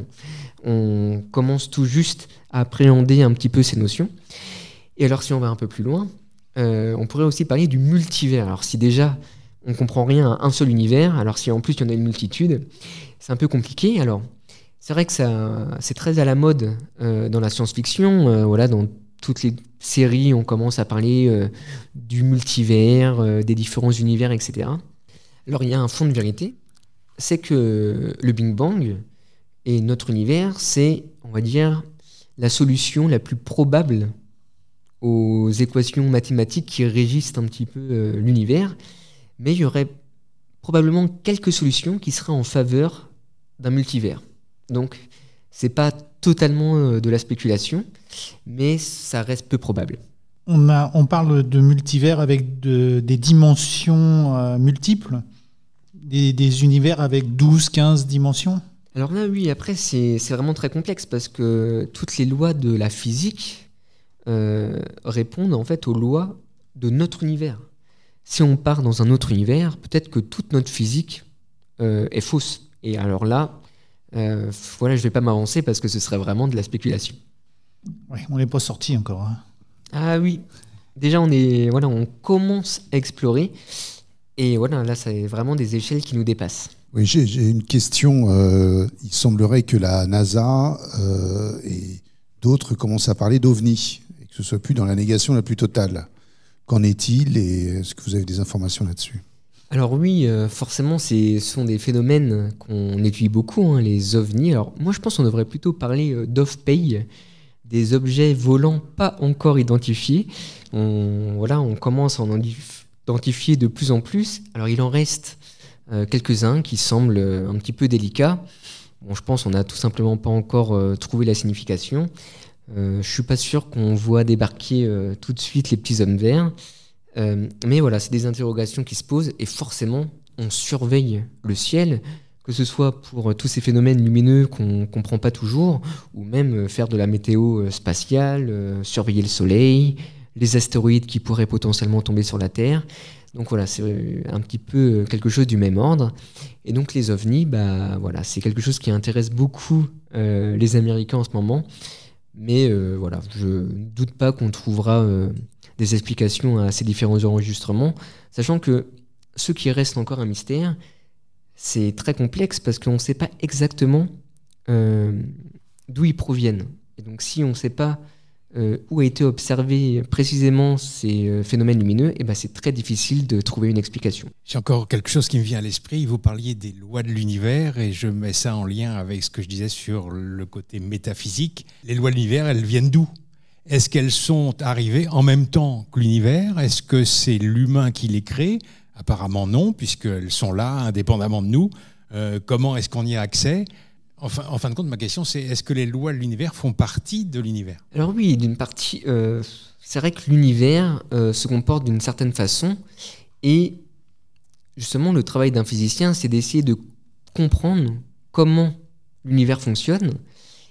C'est ce qu'on essaye de faire avec les différentes lois physiques. Alors, on aimerait réussir à simplifier un petit peu tout ça parce qu'on a les lois un peu plus newtoniennes de la gravitation, des choses qui se passent à des échelles immenses. Et on a aussi toute la physique quantique, des choses, des interactions qui se passent à l'échelle microscopique, même beaucoup plus petit. Et un des défis de la physique moderne, c'est justement de réconcilier ces lois à de grandes échelles aux lois à toutes petites échelles. Donc finalement, d'unifier toutes les lois physiques en une seule loi qui décrirait finalement tout l'univers. Et voilà, c'est vraiment un défi majeur. Alors moi, je ne suis pas forcément un spécialiste de la physique des particules, etc. Mais c'est vraiment le défi majeur d'unifier un petit peu tout ça. Et quand on regarde en fait les différentes représentations, forcément, l'univers, il n'y a pas forcément besoin qu'il y ait quelqu'un qui appuie sur « on » pour le lancer. Ça peut être une interprétation. Et c'est pour ça que finalement, toutes ces théories cosmologiques ne sont pas forcément incompatibles avec la foi, parce qu'on peut toujours repousser le problème et dire qu'à un moment il a fallu une intervention divine pour lancer un peu le système, mais on pense aussi que ça pourrait être seulement le fruit du hasard. Alors je sais que forcément c'est pas forcément quelque chose qui plaît à tout le monde, mais peut-être que c'est aussi la solution. Et le temps dans tout ça ? Alors ça, c'est une notion très difficile, parce que j'ai appris pendant mes études que le temps n'existait pas, que finalement seule la durée existait. Et c'est pour ça qu'on parle beaucoup de l'espace-temps, et ça pose plein de problèmes, notamment, je ne sais pas si vous êtes assez sensible à tous ces films de science-fiction, mais forcément, quand on voyage sur des planètes, etc., forcément, on n'est pas forcément sur des temporalités qui sont les mêmes. Et ça, c'est très difficile pour les scénaristes. Donc il faut un petit peu s'adapter, et ça illustre un petit peu le paradoxe des jumeaux.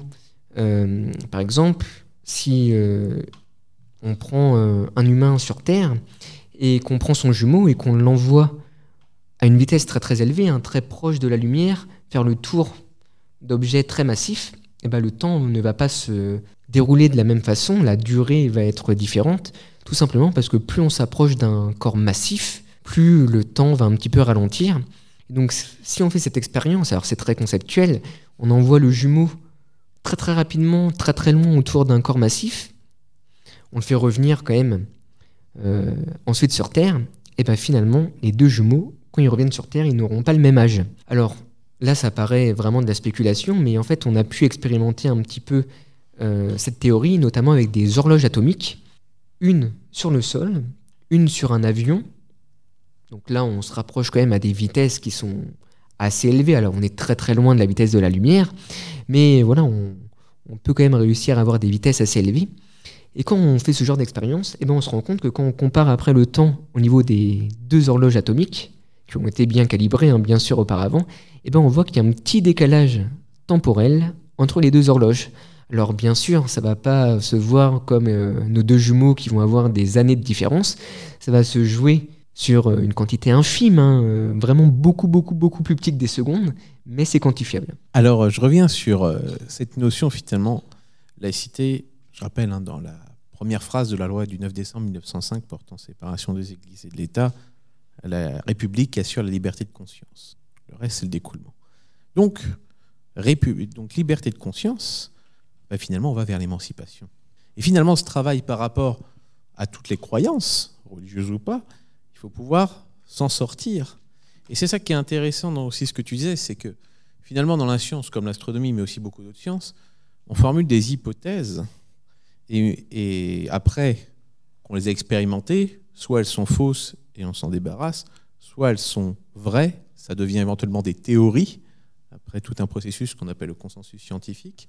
Et donc, une fois que c'est vrai jusqu'à preuve du contraire. Et c'est ça qui est tout à fait intéressant dans le processus scientifique, c'est que si on arrive à une nouvelle preuve qui invalide la théorie précédente, on va arriver sur une nouvelle théorie. Alors oui, c'est vraiment, ça fait partie de la démarche scientifique. Comme je vous disais tout à l'heure, la science, on a vraiment un instant T de la connaissance. Et cette connaissance, elle peut être un peu biaisée, on n'a pas forcément la vérité absolue. Et donc finalement, on élabore différentes théories. Et comme tu le disais très bien, parfois on a des contre-arguments. Et donc forcément, il faut continuer à chercher. Il faut faire en sorte d'affiner un petit peu les modèles. Finalement, c'est un peu ce qu'on a fait lors de l'histoire de l'astronomie. Quand je vous disais que pendant un millénaire, il s'est presque rien passé entre le modèle géocentrique de Ptolémée et le modèle héliocentrique de Copernic, en fait, il s'est quand même passé des choses. On se rendait bien compte que le modèle de Ptolémée, il collait pas exactement aux observations. Alors, ce qu'on a fait, on a essayé d'améliorer les modèles. On faisait plein de cercles un petit peu concentriques, et juste avec plein de cercles, on arrivait quand même à un petit peu se rapprocher des observations. Mais au bout d'un moment, en fait, il faut pas se leurrer. Et il faut tenter un petit peu autre chose. Et en fait, c'est ce qu'on fait avec la science. Un exemple que j'aime bien donner, c'est aussi avec le développement des technologies. On peut, par exemple, revenir au niveau de notre éclairage. À un moment, on s'éclairait avec des bougies. Et alors, on peut imaginer qu'il y a différentes équipes. Une équipe qui va être très terre à terre et qui va faire en sorte à chaque fois d'améliorer la bougie, de faire à chaque fois une meilleure bougie, et finalement, on s'éclaire toujours la bougie. Et il y a une autre équipe qui part un petit peu, un peu partout. Donc ça peut s'apparenter un peu à la recherche fondamentale. On tente des choses. Et alors un jour, il y en a un, il fait ça, et il découvre l'électricité. Et finalement, avec quoi on s'éclaire actuellement? Plus trop avec des bougies, alors ça arrive de temps en temps, mais majoritairement avec l'électricité. Et voilà, la science, c'est toujours un jeu entre essayer d'améliorer nos connaissances actuelles et parfois, avoir un peu une étincelle, si on veut rester dans le même champ lexical, pour réussir à trouver autre chose. Et la science, c'est vraiment ça, Et donc c'est pour ça qu'on a besoin de ces deux champs scientifiques, un peu la recherche un peu plus terre à terre et celle, on va dire, fondamentale. Alors c'est des temporalités différentes, c'est assez complexe parce qu'on est dans des modèles aussi économiques où on a besoin d'avoir des résultats assez vite, des rentrées d'argent, etc. Mais je pense qu'il y a forcément besoin aussi de recherche fondamentale, même si ça dure plus longtemps, parce que c'est souvent avec ce type de recherche qu'on fait vraiment de grandes avancées. Elles arrivent moins souvent, mais elles nous permettent de passer à un cap. Alors dans les religions aussi, on a vu que le passé, il y a eu des troubles et des volontés d'arrêter la science et de contre-attaquer la science. Et puis on voit aussi des croyances ou des nouvelles croyances aujourd'hui qui sont aussi très rétrogrades. Alors tu as cité le créationnisme, cette croyance qui est née aux États-Unis, qui pense que la Terre a que 8000 ans, puisque c'est écrit dans la Bible, alors qu'on a bien compris le nombre de milliards d'années qu'avait cette planète. Mais il y a aussi, par exemple, les platistes. Alors les platistes, eux, ils pensent que la Terre est plate. Voilà, donc c'est les nouvelles théories fumeuses, théories du complot. Est-ce que tu peux nous commenter un petit peu tout cela ? Alors oui, c'est aussi un défi de la science de pas faire en sorte que la science appartienne à un monde un peu élitiste où on garde finalement le savoir que pour nous. C'est pour ça qu'il faut transmettre les connaissances et les transmettre au plus grand nombre, parce que je pense qu'un objectif, et l'objectif de tous les scientifiques, c'est de faire en sorte d'élever la société, et ça, il faut en faire profiter au plus grand nombre, pour justement pas qu'on se retrouve dans des conditions où on va réfuter des faits qui sont finalement indiscutables.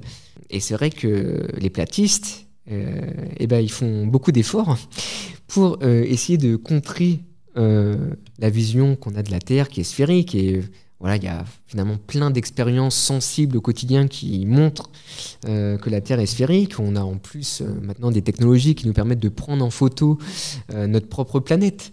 On voit bien qu'elle n'est pas plate, ou alors il faut vraiment être très très bon en Photoshop pour réussir à contrer tout ça. Et en fait, il y a même des platistes qui font des expériences, parce qu'ils ont aussi une démarche, je ne peux pas dire scientifique, mais ils ont une démarche pour faire plein d'expériences et pour essayer de prouver qu'ils ont raison et que la Terre est plate. Et souvent, tous les résultats de leur expérience prouvent que la Terre est sphérique. Mais au lieu de dire, finalement, toutes nos expériences prouvent qu'elle est sphérique, ils vont se dire, on a du mal à réaliser notre expérience, et c'est pour ça que les résultats ne sont pas concordants avec ce qu'on pense. Et c'est pour ça que tout à l'heure, quand je vous disais, il ne faut pas qu'on dise, on va aller trouver le vivant ailleurs, parce que forcément, quand on dit ça, on conditionne un petit peu notre façon de penser, et c'est pas ce qu'il faut faire en science. En science, il faut chercher, mais il ne faut pas s'attendre à trouver quelque chose, parce que si on s'attend à trouver quelque chose, forcément, on est un peu biaisé. Et c'est là qu'on a une différence entre vraiment une démarche rigoureuse de la science et des démarches qui sont beaucoup moins rigoureuses. Et dans le cas des thèses complotistes, on a même totalement un refus de la science, et on l'a vu très récemment, notamment aussi pendant la période du Covid, avec toutes les avancées qu'on a pu faire avec la médecine. Et là, on avait aussi un refus, et on peut l'entendre. Et je pense que là, c'est aux scientifiques de faire attention et de bien expliquer les propos pour que tout le monde puisse bien comprendre. Et parfois, il y a eu des manquements à ce devoir, et c'est pour ça qu'on s'est retrouvés dans des conditions un petit peu problématiques. Le musée de l'air et de l'espace au Bourget, qu'est-ce qu'on peut y trouver ? Alors, le musée de l'air et de l'espace, c'est le premier musée mondial de l'aviation, parce qu'on a vraiment les plus vieilles collections au niveau de l'aviation. Alors forcément, maintenant, c'est aussi le musée de l'air et de l'espace, parce que finalement, qu'on lance des avions, des bombes ou des fusées, on se rend compte que ça reste de la balistique, un petit peu tout ça. Alors, c'est un musée très très grand, qui se situe un peu au nord de la région parisienne, au Bourget. C'est un musée qui fait 12 hectares. Forcément, il faut de la place, puisque nos objets de collection, ce sont pour la plupart des avions. Et on va justement raconter l'histoire de l'aviation depuis les pionniers de l'air jusqu'à, on va dire, l'aviation, qu'elle soit militaire ou civile. Et donc, on va avoir plein de nouveautés dans les prochaines années. Donc, si vous avez pas eu l'occasion de visiter ce musée, je vous le recommande fortement. L'entrée peut être parfois un petit peu onéreuse, mais sachez que chaque premier dimanche de chaque mois, le musée est gratuit. Donc, voilà, le musée est là pour tout le monde. Et c'est effectivement intéressant, un musée, dans une démarche de compréhension scientifique pour éveiller les esprits. Une question par rapport, tu parlais des cheminées sous-marines, finalement, comment tu disais, rappelle-nous? Les fumeurs noirs. Les fumeurs noirs. Avec des êtres vivants qui ne vivaient sans oxygène. Donc ça aussi, ça me semble intéressant de s'arrêter ça sur vivre sans oxygène. Parce qu'on a toujours eu l'impression que le vivant, c'était absolument obligatoire. Et puis, j'écoutais France Culture lundi. Il y a une émission qui s'appelle La science CQFD avec Natacha Triou. Et dans cette émission, on parlait d'une espèce vivante, un mammifère, qui s'appelle le ratopnu. Et le ratopnu, alors c'est une espèce un petit peu particulière, c'est un mammifère. Et on s'aperçoit qu'on peut la priver d'oxygène pendant 10 minutes et elle continue à vivre. Alors, et elle expliquait que, en fait, l'espèce arrive à développer de l'énergie autrement que par l'oxygène. Donc c'est intéressant ça aussi. Et donc, pourquoi je pose cette question? Puisqu'on est aussi dans la recherche du coup astronomique et puis trouver aussi avec des tentatives de recherche de la vie. Quelles sont les méthodes finalement pour trouver potentiellement la vie? Est-ce qu'on s'intéresse que à la consommation d'oxygène ou à autre chose? Alors on s'intéresse forcément à autre chose, tout simplement parce que déjà l'oxygène, la respiration, ça n'a pas été quelque chose dès le début du vivant. En fait, les premières bactéries qui se sont développées, notamment sur Terre, il n'y avait pas d'oxygène. Donc, elles ne pouvaient pas respirer. Elles utilisaient d'autres types d'énergie, souvent des échanges avec des substrats rocheux, un peu de l'oxydation et aussi la lumière, la photosynthèse. Et on a beaucoup plus utilisé la photosynthèse pour justement faire en sorte d'oxygéner un petit peu l'atmosphère terrestre. Et ça a pris déjà beaucoup de temps. Et donc, forcément, quand on cherche le vivant ailleurs, il y a toujours essayer de se calquer par rapport à ce qu'on connaît, le vivant sur la Terre, avec toute la diversité qu'on peut lui trouver, et en même temps, garder un petit peu l'esprit ouvert, parce que peut-être que si le vivant s'est développé ailleurs, il ne s'est pas forcément développé exactement de la même façon que sur Terre. Donc, c'est un mélange entre de l'actualisme vraiment basé, du mimétisme même quasiment, par rapport à la Terre, et en même temps, s'autoriser de chercher un petit peu autre chose.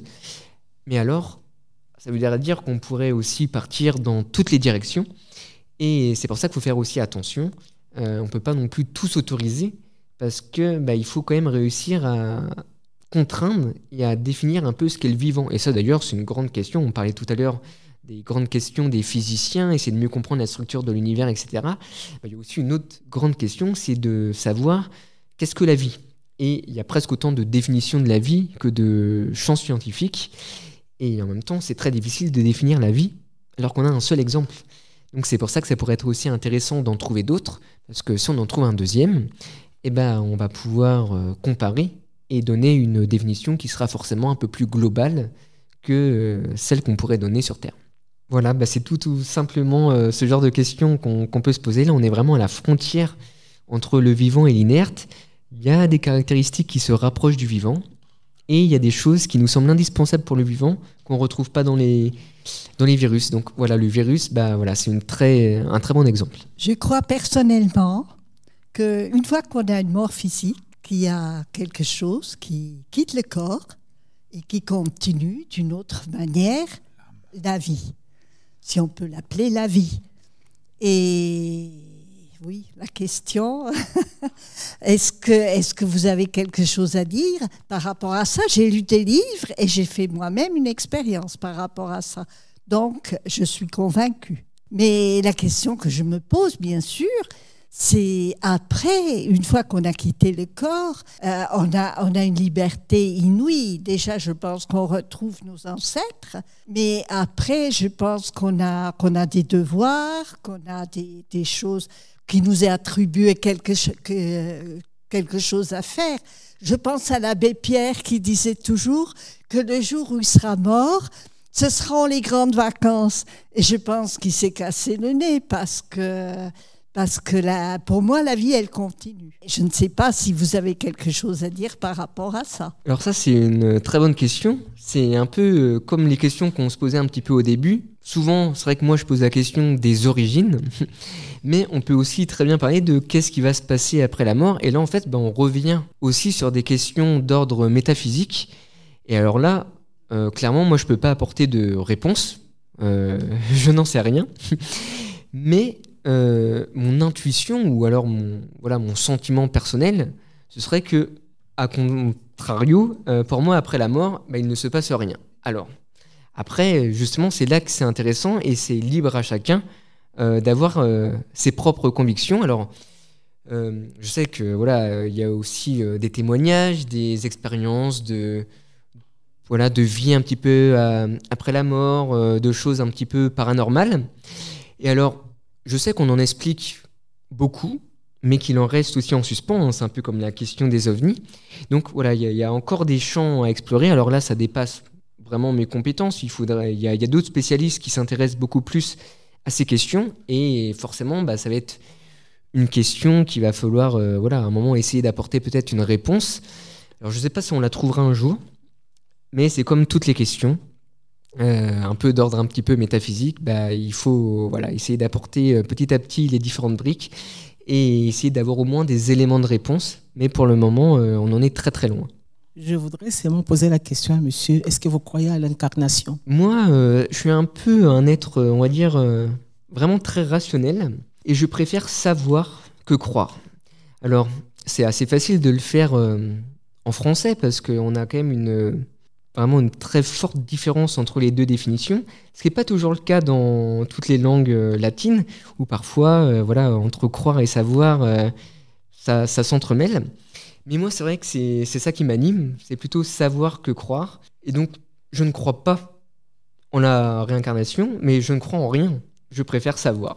Et pour le moment, pour la réincarnation, j'en sais rien. Donc voilà, c'est un peu ce genre de questions qui m'anime. Toujours essayer de savoir plutôt que croire. Alors, ce qui est intéressant aussi, c'est même dans l'expression qu'on utilise, on dit le premier souffle, le souffle de la création, alors le souffle divin, voilà, on est encore dans l'oxygène. Et on vient de voir que finalement, qu'il y a des êtres qui vivent sans souffle, sans oxygène. Et donc, il y a des formes de vie aussi. Donc, c'est intéressant de comparer comment, même dans nos expressions qu'on utilise, dans notre forme de langage, comment on est héritier d'une culture, voilà, une culture qui a été aussi religieuse à des moments, qui reprend des termes et qui, et parfois, encore une fois, s'émancipe de pensées qui datent pour avoir de nouvelles pensées, de nouvelles approches et de nouvelles comparaisons. Alors, je reprenais le dessin de Jean Cry sur laïcité et astronomie. Y a-t-il d'autres vies dans l'univers avec ces fameux extraterrestres avec une croix qui viennent voir l'Indien et lui dit « ça me rappelle quelque chose » et il dit à l'Indien « repentez-vous, pauvre terrien ». Finalement, l'extraterrestre, c'est l'étranger. Et on a toujours une peur de l'étranger. Alors, à d'autres époques, quand on n'avait pas encore découvert ce qu'on appelle le Nouveau Monde, l'Amérique, les extraterrestres, c'était les autochtones qui vivaient sur le continent américain. Et peut-être parce que maintenant, il est peut-être un peu plus familier dans la connaissance qui est rentrée dans la culture, qu'on a besoin d'imaginer d'autres croyances ailleurs pour peupler l'inconnu.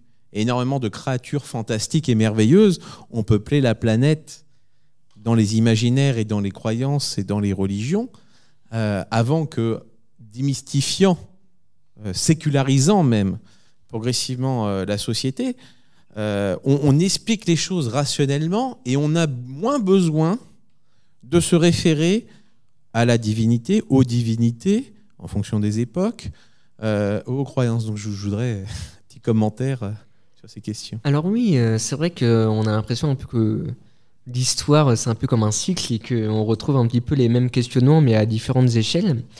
Alors, c'est vrai qu'on a toujours un peu la peur de l'étranger et c'est vrai que les autochtones, ça peut marcher, mais je pense que les autochtones ont eu encore plus peur des colons que les colons ont eu peur des autochtones. Et justement, je vous ai parlé tout à l'heure de Stephen Hawking, et dans différentes œuvres qu'il a pu publier, justement, il aime bien parler de finalement ce qui s'est passé avec notamment la colonisation, et de voir s'il y avait des êtres vivants extraterrestres supérieurs à l'humanité, qu'il faudrait qu'on commence à s'inquiéter pour notre survie et pour finalement la biosphère terrestre. Parce que nous, on a, alors je dis nous, l'espèce humaine aime bien coloniser. C'est ce qu'on commence un peu à faire avec un peu l'exploration spatiale, donc c'est pour ça qu'il faut faire un petit peu attention. Et en même temps, s'il y avait des extraterrestres dotés d'une certaine technologie, etc., peut-être encore plus grande que la nôtre, peut-être que c'est eux qui pourraient venir aussi coloniser la Terre. Et d'ailleurs, c'est ce qui a alimenté plein de films de science-fiction. Donc c'est vraiment une notion qu'il faut garder à l'esprit. Et je pense qu'il faut faire attention de ne pas répéter justement les erreurs qu'on a pu faire par le passé. Je reviens un petit peu en arrière là, sur ce qui a été dit sur la vie et sur les conditions extrêmes autour de la vie. Il y a quand même ces derniers temps, depuis quelques années, 2 travaux qui sont lancés, l'un sur une petite bestiole de quelques millimètres qui s'appelle le tantigrade. Et si j'ai bien compris, mais j'ai pas suivi tout à fait, il y en a un qui est en ce moment sur la Lune, alors qu'il n'y a aucune atmosphère sur la Lune. Et puis l'autre bestiole, mais on ne sait pas si c'est une bête ou quoi que ce soit, c'est le blob. Alors oui, c'est de bons exemples. Alors le blob, on commence à en cultiver même dans la Station spatiale internationale. Alors ça, c'est très intéressant de faire des expériences en dehors de la Terre, parce que c'est très bien de comprendre tous les phénomènes terrestres, mais si on les comprend que sur Terre, est-ce qu'on en a vraiment compris toute l'essence? Et c'est pour ça qu'on fait des expériences aussi au-delà, parce qu'on va pouvoir comparer. Et si on comprend aussi comment, par exemple, pousse une plante dans l'espace, ça veut dire qu'on a vraiment compris comment pousse une plante. Au moins, on a un deuxième exemple, un deuxième environnement. Concernant le tardigrade, c'est vrai que c'est un peu le champion du monde des extrémophiles, un peu indestructible. Il a la capacité, en fait, de se mettre en dormance quand les conditions ne sont pas propices à son développement. Et c'est vrai que pour la petite anecdote, il y a une mission qui a été lancée vers la Lune qui comprenait des tardigrades. Et malheureusement, cette mission a été un échec cuisant. La mission s'est échouée sur la Lune, mais on pense que les tardigrades ont survécu. Donc si on pouvait aller les chercher et les ramener sur Terre, au moment où ils reviendraient sur Terre, ils auraient certainement des conditions beaucoup plus clémentes et ils pourraient un petit peu se remettre en marche. Donc oui, c'est vraiment des organismes très intéressants. Et alors il y a plusieurs façons d'aborder un petit peu l'étude de ces organismes. Tout d'abord, pour la médecine aussi, c'est de mieux comprendre comment, en fonction des caractéristiques de différents êtres vivants, on pourrait être capable d'améliorer la médecine et finalement la longévité un peu de l'espèce humaine. Et en plus, tous ces phénomènes, c'est important pour la connaissance propre de ces extrémophiles. Et mieux on connaît les extrémophiles, mieux on peut essayer aussi d'appréhender différents types de vie sur les autres mondes, et en espérant qu'on pourra bientôt en explorer des encore plus lointains que ceux du système solaire. Je crois que le tardigrade est tellement puissant qu'il résiste même aux bombes nucléaires, d'après ce que j'ai entendu. Donc c'est intéressant ce terme extrémophile, justement. Est-ce que tu peux nous expliquer un peu plus? Alors oui, c'est un terme très intéressant et je pense qu'on l'utilise mal d'ailleurs, parce qu'un extrémophile, c'est des conditions extrêmes par rapport aux conditions de vie de l'espèce humaine. Mais un extrémophile, il est totalement content d'être dans ses propres conditions. Donc c'est l'extrémophile, il est dans des conditions qui sont extrêmes pour l'espèce humaine, mais des conditions optimales pour son espèce. Donc c'est vrai que c'est un terme qui est un petit peu ambigu. J'ai entendu aussi là, des scientifiques avaient réveillé des vers qui étaient congelés depuis la dernière glaciation, il y a 30 ou 40 000 ans. Alors oui, on commence aussi à s'intéresser à des espèces parfois même disparues. Alors on pourrait parler du mammouth par exemple. Et on se pose la question, est-ce que ce serait intéressant de remettre un petit peu en route des espèces disparues depuis longtemps? Alors là, c'est un sujet qui est un peu sujet à controverse, hein, tout simplement. Parce que là, ça veut dire qu'on commence à manipuler un petit peu le cours de l'histoire. Et est-ce qu'on se prendrait pas un petit peu pour l'égal des dieux? Et donc là, voilà, c'est vraiment quelque chose de très complexe. On peut en parler pour les mammouths, on peut en parler pour les dinosaures. Alors les dinosaures, on n'a pas d'espèces vraiment actuelles qui sont apparentées, alors que pour le mammouth, c'est vrai qu'on a les éléphants ou qui partagent d'un point de vue génomique beaucoup de correspondances. Moi, je suis pas forcément d'avis de faire ce genre d'expérience. Alors, c'est vrai que pour la connaissance absolue, tout peut être intéressant, mais je pense que il y a des limites et il y a aussi une certaine éthique à avoir quand on fait de la science. Et là, je pense que ce serait franchir le pas. Mais ce n'est que mon avis. On vous réservera une émission sur l'éthique courant de cette saison. Si tous les humains étaient créationnistes, quelles conséquences ça aurait sur la science et notre civilisation? Alors c'est une bonne question. C'est vrai qu'on pourrait se projeter dans un monde où tout le monde pense que l'humanité a été créée. Je pense qu'on pourrait vivre avec cette philosophie. Faut imaginer que dans l'histoire, là, je crois qu'avec les différents chiffres actuellement, en France, je crois qu'on a dépassé la barre de plus d'athées que de religieux. Mais forcément, ça veut dire que ça n'a pas été le cas dans l'histoire. Donc, je pense qu'on a vécu à des périodes de l'histoire où il y avait beaucoup plus de croyants. Et voilà, le cours des choses a continué. Donc, c'est pas forcément une contrainte pour le vivant. C'est finalement un choix de vie. Mais on peut très bien vivre avec une société que de croyants.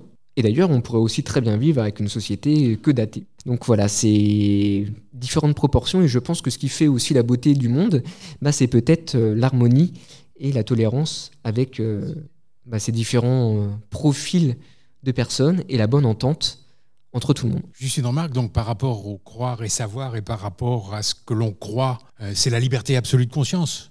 On peut croire en la réincarnation, on peut croire à la vie, etc., après la mort, etc. La question qui se pose, c'est pas d'empêcher ou de juger ça. La question qui se pose, c'est des gens qui sont dépositaires d'un pouvoir religieux peuvent, donc de ces croyances-là, entre autres, peuvent empêcher certaines personnes de travailler au niveau scientifique et d'aller explorer. Galilée, Giordano Bruno, l'obscurantisme est partout. Donc la question, c'est de remarquer que liberté de conscience absolue, on peut absolument croire ce qu'on veut. Et même c'est intéressant parce que comme ça, on peut discuter entre humains, café du commerce. Mais il faut qu'on sache qu'un pouvoir religieux ne doit pas influer sur le pouvoir scientifique. Alors oui, c'est vrai que c'est assez compliqué. On parlait justement que la science ne doit pas juger les différentes croyances. Et je pense que ce n'est pas du tout le but. Un scientifique n'est pas là pour juger, il est là pour essayer d'apporter une meilleure compréhension de l'environnement dans lequel on est. Et je parle de l'environnement de l'univers dans lequel on se situe. Et forcément, à l'inverse, ça veut dire que les autorités religieuses n'ont pas aussi à influer sur cette thématique qu'est la science et la démarche scientifique. Alors c'est vrai qu'on peut peut-être avoir des exemples, que ce soit dans l'histoire ou même malheureusement encore aujourd'hui, où on peut avoir peut-être des pouvoirs un peu religieux qui tendent à fléchir un petit peu son positionnement vis-à-vis de la communauté scientifique, par exemple. Je pense que c'est quelque chose qu'il faut combattre, mais justement, il faut le combattre avec des armes plus intelligentes. Ne pas faire preuve d'une fermeture d'esprit en tant que scientifique et de rejeter finalement toutes les croyances. Essayer de discuter avec toutes les autorités religieuses et essayer de comprendre aussi un petit peu leur point de vue pour plus facilement faire passer aussi le point de vue des scientifiques, parce que le but de la science, c'est de faire avancer la société Et ça ne veut pas dire que le but des religions, c'est de les stopper. C'est pas du tout ce que j'ai dit. Tout le monde œuvre, je pense, pour un peu sa paroisse, même finalement les scientifiques. Et l'idée, c'est justement de pouvoir vivre un petit peu tous ensemble. C'est finalement du bon sens. La croyance, elle est intéressante parce qu'elle permet de formuler des hypothèses. Pour vérifier une hypothèse, il faut avoir déjà l'idée, une hypothèse. Donc, c'est une forme de croyance, une hypothèse. Il n'y a pas qu'une croyance religieuse qu'on va après soumettre par plein d'expériences pour voir si elle est vraie ou pas. En sociologie, on va émettre des hypothèses qu'on va vérifier aussi. Tiens, c'est encore une autre approche, une science humaine. Voilà. Mais finalement, heureusement que cette force d'imagination qu'a l'humain notamment, puisque là nous parlons des humains, va être un intéressant outil pour le scientifique pour pouvoir tester. Parce que tu disais tout à l'heure, finalement on cherche mais on ne sait pas ce qu'on cherche, mais il faut quand même avoir une idée parfois pour la formuler en hypothèse, pour pouvoir la tester là-dessus. Donc, quel serait finalement ce rapport à l'effet de cette croyance ? Et oui, forcément, on ne peut pas avoir juste une recherche désintéressée totalement. Parfois, on a quand même une intuition, une hypothèse qu'on pense un peu plus forte qu'une autre. Et c'est pour ça qu'on a parfois aussi des débats scientifiques. On ne débat pas qu'avec les religieux, et heureusement, on débat aussi entre nous, et c'est aussi le débat qui permet de faire avancer les choses. Une bataille d'arguments, d'essayer d'écouter l'autre, de comprendre le point de vue, et un scientifique, comme on le disait aussi tout à l'heure, n'a pas toute la connaissance, et c'est pour ça qu'il a besoin aussi d'échanger avec différentes disciplines, parce que c'est comme ça qu'on arrive à avoir une compréhension un peu plus globale des phénomènes, et c'est souvent comme ça qu'on reste pas avec un angle un petit peu très obtus sur nos convictions. Finalement, en science, on peut aussi croire, mais l'objectif toujours d'un scientifique, c'est quand même de tendre vers la vérité. Je vois que notre caricaturiste a en fait encore quelques merveilles. Voyons voir un peu. Merci, moi je ne savais pas qu'il y avait de l'eau partout. Je pensais, j'étais dans la croyance que l'eau, il n'y en avait que sur Terre, et que c'est pour ça qu'il n'y avait que de la vie sur Terre, comme quoi. Hein. Donc voilà, donc un dessin où on a un astronaute qui est sur Mars, et donc astronomie, il y a de l'eau sur Mars, et donc il dit super, j'ai des glaçons pour mon Ricard. Donc il est parti avec son Ricard sur Mars, voilà. Parce que c'est vrai, ça peut être gênant quand même. Alors c'est très intéressant, parce que forcément, on va pas forcément apporter du Ricard sur Mars, mais la question se pose un jour de l'exploration humaine de la planète, et on commence un peu à la préparer, notamment le dernier robot américain, Perseverance, a différents instruments à bord, et un de ces instruments, alors c'est pas pour faire des glaçons, il s'appelle MOXIE, c'est pour créer de l'oxygène. Tout simplement, en fait, il utilise le dioxyde de carbone atmosphérique présent sur Mars pour créer des molécules d'oxygène pour essayer de préparer un petit peu ce qu'on pourrait faire une fois qu'on aurait un équipage humain sur Mars pour finalement remplir leur bouteille d'air. Donc c'est pas pour les glaçons, mais c'est pour la respiration et c'est aussi utile.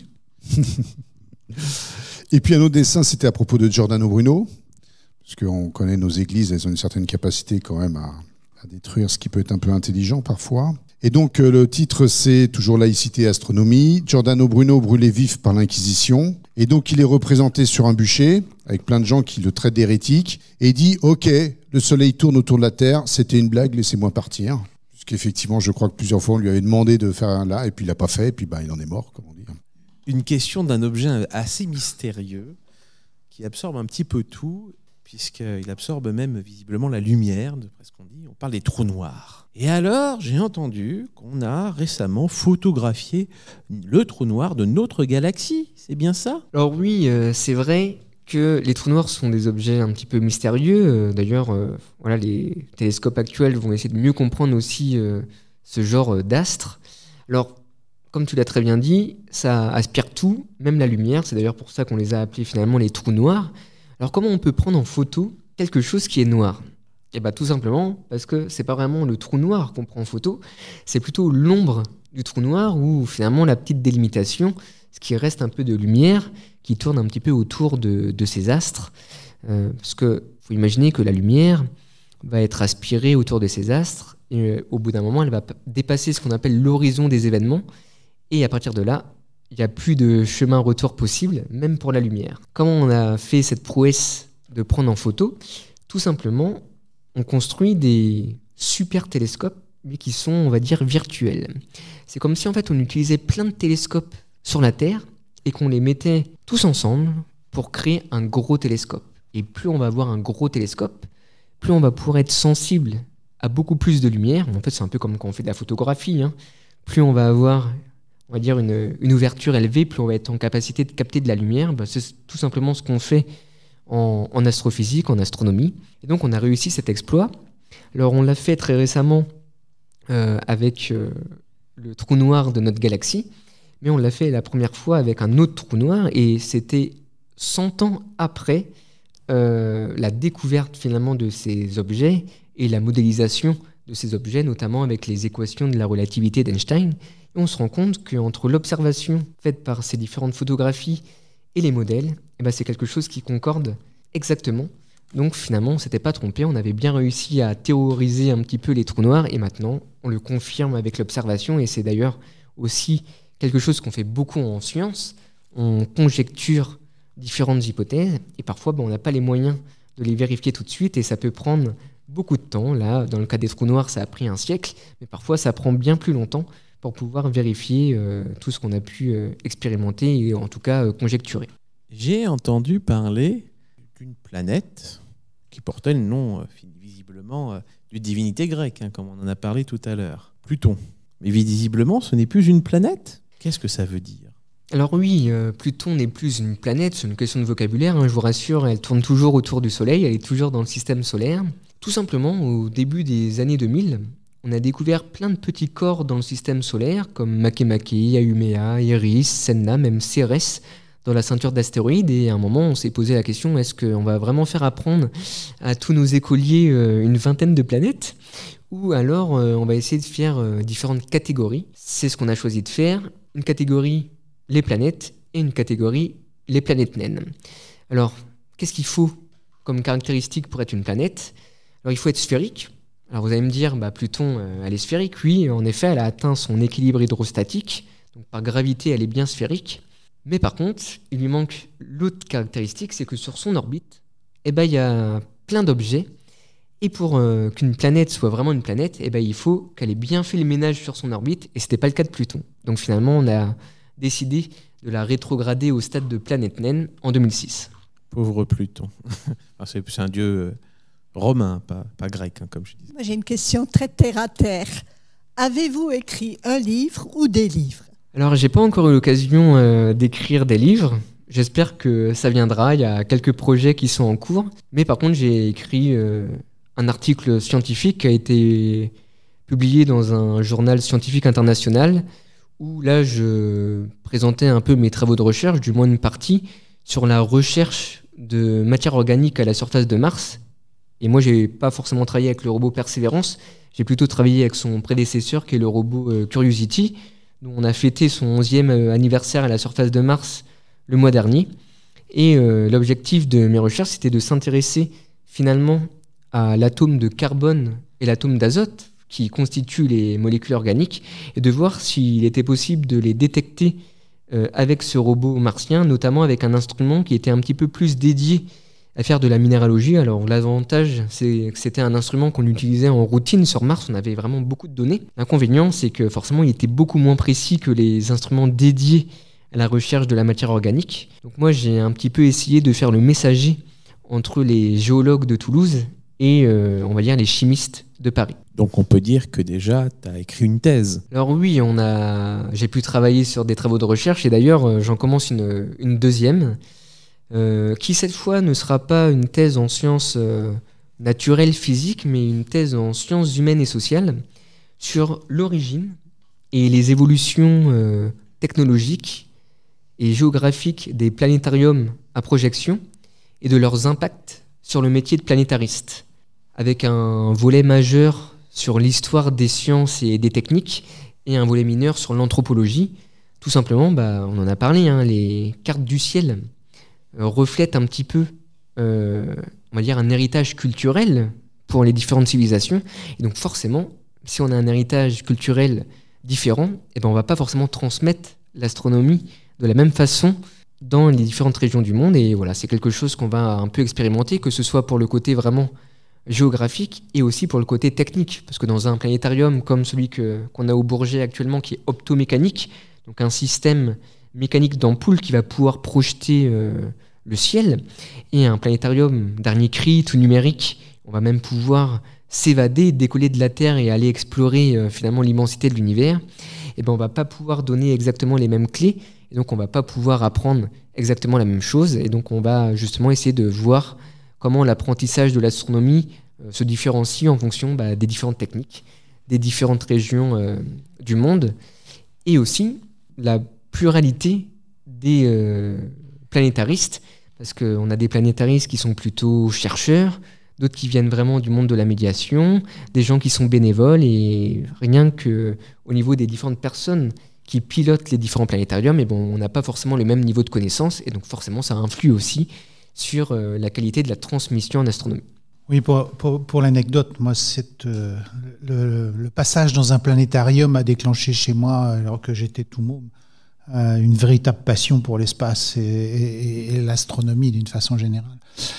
Dis-moi, je reviens un peu sur la technique. J'ai lu il n'y a pas longtemps que la Terre ralentissait, tu disais tout à l'heure, le noyau se transforme, mais qu'on était en train aussi de perdre la Lune. Alors oui, et d'ailleurs, c'est très important de parler de ce système Terre-Lune, parce que finalement, quand on regarde le système solaire, on voit que la Terre, qui est une planète plutôt modeste en termes de taille par rapport à nos planètes géantes, a quand même un gros satellite naturel relativement à sa taille. Et on pense que c'est justement la taille de notre satellite naturel qui permet un certain équilibre du système Terre. Et la Terre, elle a un axe de rotation. Et cet axe de rotation, il peut légèrement fluctuer. Et on a quand même une très grande stabilité, nous, sur Terre. Et on pense que ça, c'est très important pour le vivant. Parce que le vivant a besoin d'une certaine stabilité pour évoluer. Et ça, c'est pas forcément quelque chose qu'on trouve ailleurs. Et donc, ça pose aussi des questions, parce qu'on est quand même dans une époque de l'astronomie où on découvre une multitude de mondes. Et plus on en découvre, plus on se rend compte aussi de l'unicité de la Terre. Donc voilà, ça pose aussi d'autres questions en fonction de notre recherche du vivant ailleurs dans l'univers. Un docteur qui ne finit pas de nous impressionner, quel docteur Christian, puisqu'on va avoir un double docteur bientôt, donc si on comprend bien. Eh bien, un grand merci à Tristan pour être venu ce soir nous découvrir. Merci à notre nouveau animateur qui, je pense, mérite aussi des applaudissements puisque c'était sa première. Voilà. Et puis, merci à Jean-Claude, merci à nos réalisateurs et producteurs qui sont derrière, qui n'ont pas pris la parole, mais qui sont toujours derrière nos émissions. Donc, c'est très important. Parlons laïcité. Et oui, parce qu'on va continuer et on va se retrouver la prochaine fois le jeudi 5 octobre, toujours pareil, 17h-19h pour notre prochaine émission de radio Parlons laïcité. On aura l'invité qui sera Jean-Pierre Sakoun. Jean-Pierre Sakoun est président de l'association Unité Laïque, une association qui est basée sur Valence. Et donc il va venir nous parler de laïcité et petite enfance, notamment petite enfance avec un cas d'une crèche fort célèbre, la crèche Babylou. Il va nous raconter un petit peu qu'est-ce qui s'est passé pour cette crèche. Et puis, vu les actualités récentes quand même, on s'est dit qu'on va quand même mettre un petit coup sur le scolaire aussi. Donc il va nous parler un petit peu aussi de laïcité et de la scolarité, ce qui se passe un petit peu dans ce monde-là, parce qu'il y a beaucoup de sujets qui se passent actuellement. Donc voilà, on pensait faire que petite enfance et finalement on va élargir un peu le spectre parce que ça nous semble intéressant. Merci à tous et je vous dis au mois prochain. Cette émission est à présent terminée. Retrouvez l'ensemble de nos podcasts Parlons laïcité sur notre site www.rers-evry.fr. Et pour rester informé de notre actualité et communiquer avec nous, rendez-vous sur notre page Facebook.